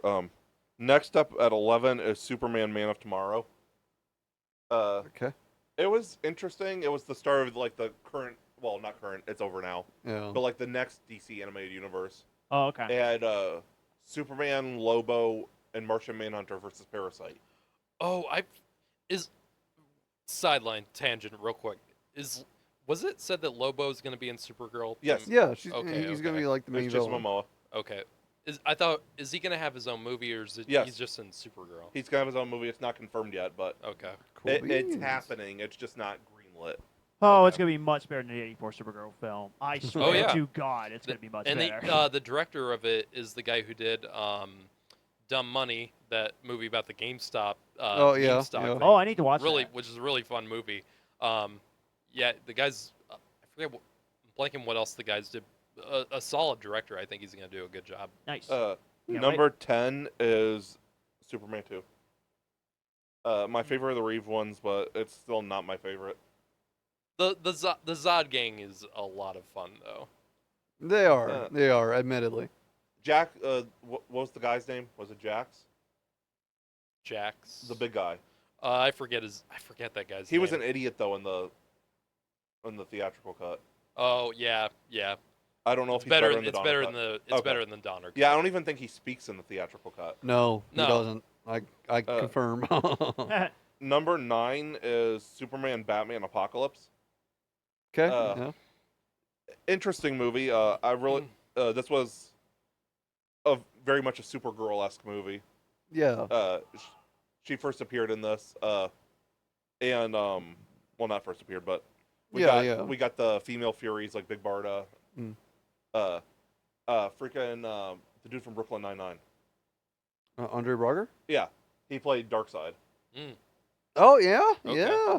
Yeah, it was interesting. Oh, the guy from what's that? Fantastic Four. He was in Rise of the Silver Surfer. Yeah, and also what's that funny show he's in? You know what? We just said Brooklyn Nine-Nine. That's what. Yeah, Brooklyn Nine-Nine. Yeah. Okay. I was like, what other show other than Brooklyn Nine-Nine? I was blanking on the name. God, man, I keep forgetting I keep forgetting that guy passed away. Is that a I'm- comedy? Yeah, I know. that guy was Is that a so comedy cop good. show that also features Terry Crews in it? Yeah. Yeah. I heard it's It- really Oh, it's funny. so it's funny. hilarious. It's hilarious. Beautiful. And sadly, the captain he passed away passed a couple years almost ago. a year ago, actually. But, I need to watch. He Brooklyn passed away in Nine-Nine. 2023 December. Was it 2023? Yeah. Wow. Man, But I this thought one it was also- last year. This one also features the return of Batman, Superman, and Wonder Woman from the animated series. Mhm. Kevin yeah. Conroy and Tim Daly. Yep. And, Nice. Susan Eisenberg. yes. Yeah. Number 8 is BVS, the Ultimate Edition, of course. Mm. One thing I've always got to give Zach props for: his movies look freaking cool. Oh yeah. Yeah. That's like Absolutely. a given. That's a given. That's his fine. That's his best. And Sucker Punch looks good too, but that Yeah. movie is shit. Yeah, Yeah. that is Zach's standout quality. Is he knows how to make something look good. You just what you need, people need to worry about with him is storytelling. Yeah, Rebel Moon has a bunch of beautiful shots of wheat yeah, that mean nothing. right. I'll give it for BBS too. It's got less slow-mo scenes. Yeah, Thank God for that. It Yeah. doesn't. Yeah, it actually doesn't have as much slow mo as some of his other movies. yeah. I agree. The Superman scenes were probably the weakest. Highlight obviously that Doomsday fight with Wonder Woman is Yes. just Mhm. amazing. Yeah. It is. The fight between Batman and Superman. I really like the fight, but it's too short. It is. It's way too for a movie called Batman it- versus Superman. And the way it ends is just, Yeah. And then the warehouse scene is just incredible. Oh God. One of my favorite parts of Superman, I guess this is a good spot to talk about it, is like the Jesus allegories. But they overdrew it. I really hate Superman should not be an allegory for Jesus. He's Moses. It's a Moses allegory. They really overdraw it in this, though. Yeah, Superman was created by Jewish immigrants. Right. That's the thing that Christians a lot of the time get wrong about Superman. He's not Jesus. Right. Stop making him Jesus. Well, I would never know that, but now I know. It's the story of Moses. The story of Moses. He comes from a different family. The family gets killed, and he goes to another family and becomes the savior. Yeah. That's Moses. Okay. Even like the old Christopher Reeve ones kind of drew on the Jesus influence, though. Yeah. Yeah. That's true. But not Sending as his much. own- Not as much Right. as what Snyder Sending did. his only, send his only son to save the world or whatever. Snyder really overblew it with Yeah. his Jesus stuff. The though. Man of Steel, it worked in Man of Steel. I don't think it worked as good as in Man of Steel, because there's a scene where he's literally in a church and he's got like a stained glass painting in the Yeah. background. It's just, oh, I get it, Snyder, I get it. And he literally does like and when he's floating outside the ship in The space. cross position, yeah. I Yeah, I guess he actually wrote it like a devotional with it, and he wanted it screened in churches when it came out. oh, Wow. God. That's I interesting. really do like Snyder, but some of his choices, Yeah. okay. But yeah, just the third act is so much better than the rest of the movie. Yeah. It's yeah. very uneven pacing. It's Okay. a lot even better in, than the even in the theatrical. Ultimate Yeah. Edition, there's just a lot It's of like way better than theatrical, but yeah. Yeah. number 7 is Superman Unbound. This is the only Superman movie where we've had Brainiac so far. Mm. Really well done story. Supergirl's in this also. We get more Steve Lombard, who's always a treat. He's your Nathan Fillion, Guy Gardner type character. And it's just fun to watch him. Yeah. Since Lois and Superman are acting like they're not together, he spreads a rumor around the office that Clark is gay. He's well built, but he's not into sports, and he just keeps going. And then Lois says something, and he's like, "If you want to know what makes me stand and salute, just ask." It's gross and it's funny. Yeah. Number 6 is Superman Batman Public Enemies. This also has Kevin Conroy and Tim Daly, and includes it includes the President Luthor storyline. It's basically Batman Superman Public Enemy number 1s. Nice. Because all superheroes have to work for the government now. And contains one of my favorite things. I won't say why it's my favorite. You guys can guess. It includes a news broadcast at the beginning. Yeah. And it says, Lex Luthor's new way of getting into the presidency by buying his way in is now picking up traction. 23% of people now support his third-party bid. On a completely unrelated note, 23% of Americans now have a preference for getting beeped in the beep with a red hot poker. Yeah. Wow. Wow. We'll just say it's fitting. Yeah, it Yeah. is. It is. But yeah, it also includes the line, "Where's the Flash when you need him? Do us a favor, get a sense of lose the sense of humor. Do us both a favor and buy one." All right. Batman have to buy a sense of humor is just priceless. It includes some really good moments from Kevin Conroy and Tim Daly in it. Yeah, rip to Kevin Conroy. Man. Yeah, for real. Yes. Yep. Number 5 is Superman Returns. With the Jesus allegory, it contains one of my favorite lines. You say people don't need a savior, but every day I hear people crying out for one. I really enjoy that line. And I feel like this might be a little bit off, too, with my Reeves assessment. I feel like this balanced a little bit of the darkness of the Snyder universe with the lighter tones of the Reeves. I feel like this did get a little bit darker at some points. It did. And it kind of balanced it out. I enjoy the flying scenes in this a lot, too. I think the flying looks really cool in this. The plane scene is pretty cool. Yeah, I like the plane scene. Yeah, it is. It's so good. And where he lifts the whole freaking island is really cool. Yeah. Yeah, it's a little bit slow moving, like the original, but I still enjoy it. Cinematography, like the camera choices were good, but I get what you see about not looking good. Yeah. A lot of it. I like the angles and stuff. It's very dark and muted Yeah. a lot of the time. That is very Snyder-esque. But Snyder, at least, Snyder's thing is mostly very muted colors and very high contrast. Yeah. This is. I don't even think this is Snyder. It's just Snyder washed out. Yeah, it's very washed out. Doesn't if it was going for that more film filmy kind of color look that the original 2 Supermans had, I think it would have been much better. Yeah. But because it was shot on those early digital cinema cameras, I just don't think they knew how Had to the use those technology right yet. Yeah. Number 4 is The Death of Superman. Great movie. I love Jason O'Mara as Batman. Yeah. Who's in this? He's one of my favorite Batman animated actors. Who played Superman in this? It was Jerry O'Connell. Jerry O'Connell, Mhm. and then his real life wife played Lois Lane. Yeah. Mystique from X-Men, Rebecca. Rebecca Romaine. Yeah, Oh, Hmm. interesting. yeah, because they were actually married and they played Superman and Lois. Okay. And then Rainn Wilson played Lex Luthor. Yeah, which was Wow. interesting. Yeah. Yeah, I really liked his Lex Luthor. Yeah, That's I actually- think I need- I need think to- And it you know was what? I need That's to watch actually it. kind of brilliant casting. Yeah, Yeah, for real. honestly. I need to watch that. I need to watch that Yeah. Superman. It's good. Watch Reign of the Superman with it. Like, watch the full story. Okay. But I love Bibbo Lebowski in it. Yeah. I hope we get Bibbo in the Superman sequel. I still think that's Matthew Lillard. That'd be really cool. Yeah. That was the one thing that I was really hoping for with Superman. Oh, can I say Alan Tudyk? He was also in that Superman movie. Alan too. Tudyk is Mm. in like everything DC. Nathan Fillion Yeah. plays Hal Jordan in that. Yeah. Yeah. Oh yeah, yeah. But there And you go. Michael Rosenbaum's in a Crazy. lot of DC stuff Yeah. too. Yeah, Death of Superman's just great, and the fight itself is like 45 minutes. With Doomsday? Yeah, Jesus. because it starts off with him about to tell Lois his secret about being Superman, and like the entire Justice League just gets demolished before Superman even shows up, and even like Wonder Woman is like, I don't know what hole you crawled out of, or no, that was a Superman line. She's like, this monster will kill everything. Don't hold back, or he will kill everyone. Yep. Like even Wonder Woman's like, I've had enough. And it plays the emotion so much better than BVS.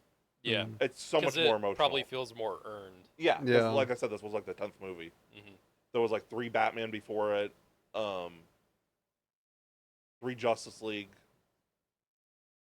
and a couple others. Teen Titans, I think, was one of them. Mhm. That was around like 2017, wasn't it? 2018, and it started in 2014. And they were Yeah. releasing like 3 a year. That's right. That's Ah, right. That's interesting. right. And Okay. if they decided, James Gunn obviously will not do the Death of Superman thing. Like, he's gonna wait. If they're gonna do that, he's gonna wait to do that. Yeah. I don't Like- know if he'll do it at all after the BVS thing. But Well- if they do it, that will give them. Here's a good redemption way to redeem Steel, the fucking to actually do John Henry Irons. Yeah. Yeah. To do that. Well, we got him in justice. Superman and Lois, and he was great. Yeah. Mm. Yeah. Well, sorry. I was gonna say James Gunn has already said, if somebody dies in the DCU, they're dead. Mhm. They're not coming back. He said he's not opposed to using the Lazarus Pit once in a while, but it's not going to be like a thing. Well, It would that's have to what I'm be saying. Like a rare exception. I'm not sure if Death of Superman is going to be a thing solely because of that. Right. Like I feel like It would make it's sense a not to do that. overplayed Oh story God. in media right That's been one of my problems with Marvel for years. Like, for years. Ever since they brought back Coulson, I know he only came back in a TV show, but it was still like They bring everybody back. stupid. now. No. Number 3 is by far my favorite of the animated ones. Superman versus the Elite. Okay, yeah, it's really good. Really good commentary on the death penalty, essentially. Mhm. There's new heroes that come around. Obviously, Superman's old-fashioned. He believes people are inherently good. He sends the bad guys to jail. Like, he's not above the law. He just wants what's best for people. And these new heroes are like, if we kill them, they can't hurt anybody again. Hmm. And it gets to the point where they're like, people are like, Superman's outdated. He sucks. The Elite are where it's at. And someone's like, yeah, but what happens when they decide you're the problem? It's great when they're killing terrorists. But what happens when they decide you're an issue? And eventually they decide Superman's an issue and try to kill Superman. Hmm. And it's just a really excellent Do movie. they tackle the immigration issue in this one too? No. Okay. They do talk about foreign countries, though. That's a thing. Yeah. That's been a whole issue with this new one, but Yeah. I really don't want to get into it. Yeah, I 'cause don't either. It's Like, dumb. It's a complicated issue. Too complicated for us to handle in the Yeah. review anyway. yeah. But yeah, Superman versus the Elite is top tier. It star Polly Perrette from NCIS plays Lois Lane. Really well done movie. I can't recommend it enough. Man of Steel has been bumped down to number 2. Yeah. All right. I still prefer Man of Steel more as a movie. It's still in my top 5 movies of all time. Oh. But in terms of comic accuracy, Gunn got it. Yeah. Wow. So 3 of the 4 has one at number Yeah. 1. I like still it. prefer Man Yeah. of Steel more as a movie. Right. Yeah. Right. Mm-hmm. You don't have to defend it to us. We're fine. No, Gunn might end up. I need rewatches though to see if it ends up being. See if it holds its place. Yeah, Yeah. because like, I'd love for it to take and enter my top 10 movies of all time. Yeah. I just don't know if it's going to. Right You now, need to give it. Well, you have to see it multiple times. Right, yeah, before that's you what- yeah. Judge it on that. Yeah, I have to watch a movie before it makes my top 100 movies of all time. Any movie, I have to see it at least 5 times. Mm-hmm. And right now, in my top 10, there are 4 DC movies. Well, yeah. Actually, no, I know there's the- 5 now. I think I know what all those are. Wonder Woman, The Dark Knight, The Batman, Justice League, and Man of Steel. Well, I could definitely say James Gunn Superman is probably in my top 10 comic book movies of all time. Like, I love it that much. So, Yeah, that's great. Yeah, we thank you guys for watching. Remember to like, comment, subscribe. yeah. Hit the notification bell. We're on Spotify and YouTube. You can follow us on Twitter, Instagram, Facebook, Threads, TikTok. Yep. We're most active on Twitter. Trying to get more active on Facebook. Yeah.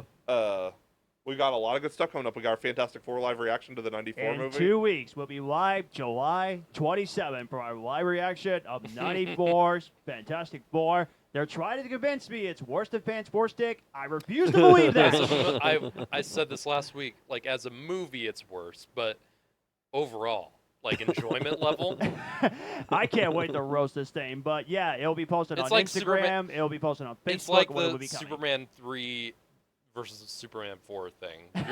You're gonna enjoy one over the other. Probably so. Yeah. But that's going to be lots of fun. In November, for my birthday, we're going to live react to Justice League, the 1997 movie. Good. And We're doing that the week of my birthday for Fuck. And I do have a live Right on, reaction right on. I'm fully behind suggestion, but I will leave that for off Yeah. recording. For I this think one. my birthday my birthday's a Sunday, so we'll do it on my birthday. Oh, yeah. Oh boy! And he already warned me that Batman is not in it. Neither is Superman or Wonder Woman. Neither is Superman or Wonder Woman. So Not that means even- it's going to Not suck. even one of the main Green Lanterns. No, Guy Gardner's in Is it. Guy Gardner? Yeah. God. What the frick, What? dude? I thought it was Kyle Rauner. No, it's Guy Gardner. Oh, is it? Yeah. Oh. But yeah, that's gonna We be lots thank of you fun. guys for Yes. watching.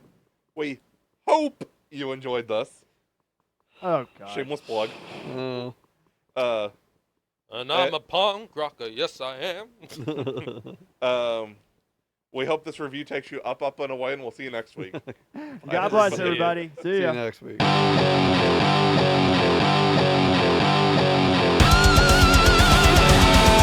We have been the Cinema Asylum Podcast. You guys were awesome. Thanks for coming out. Good night.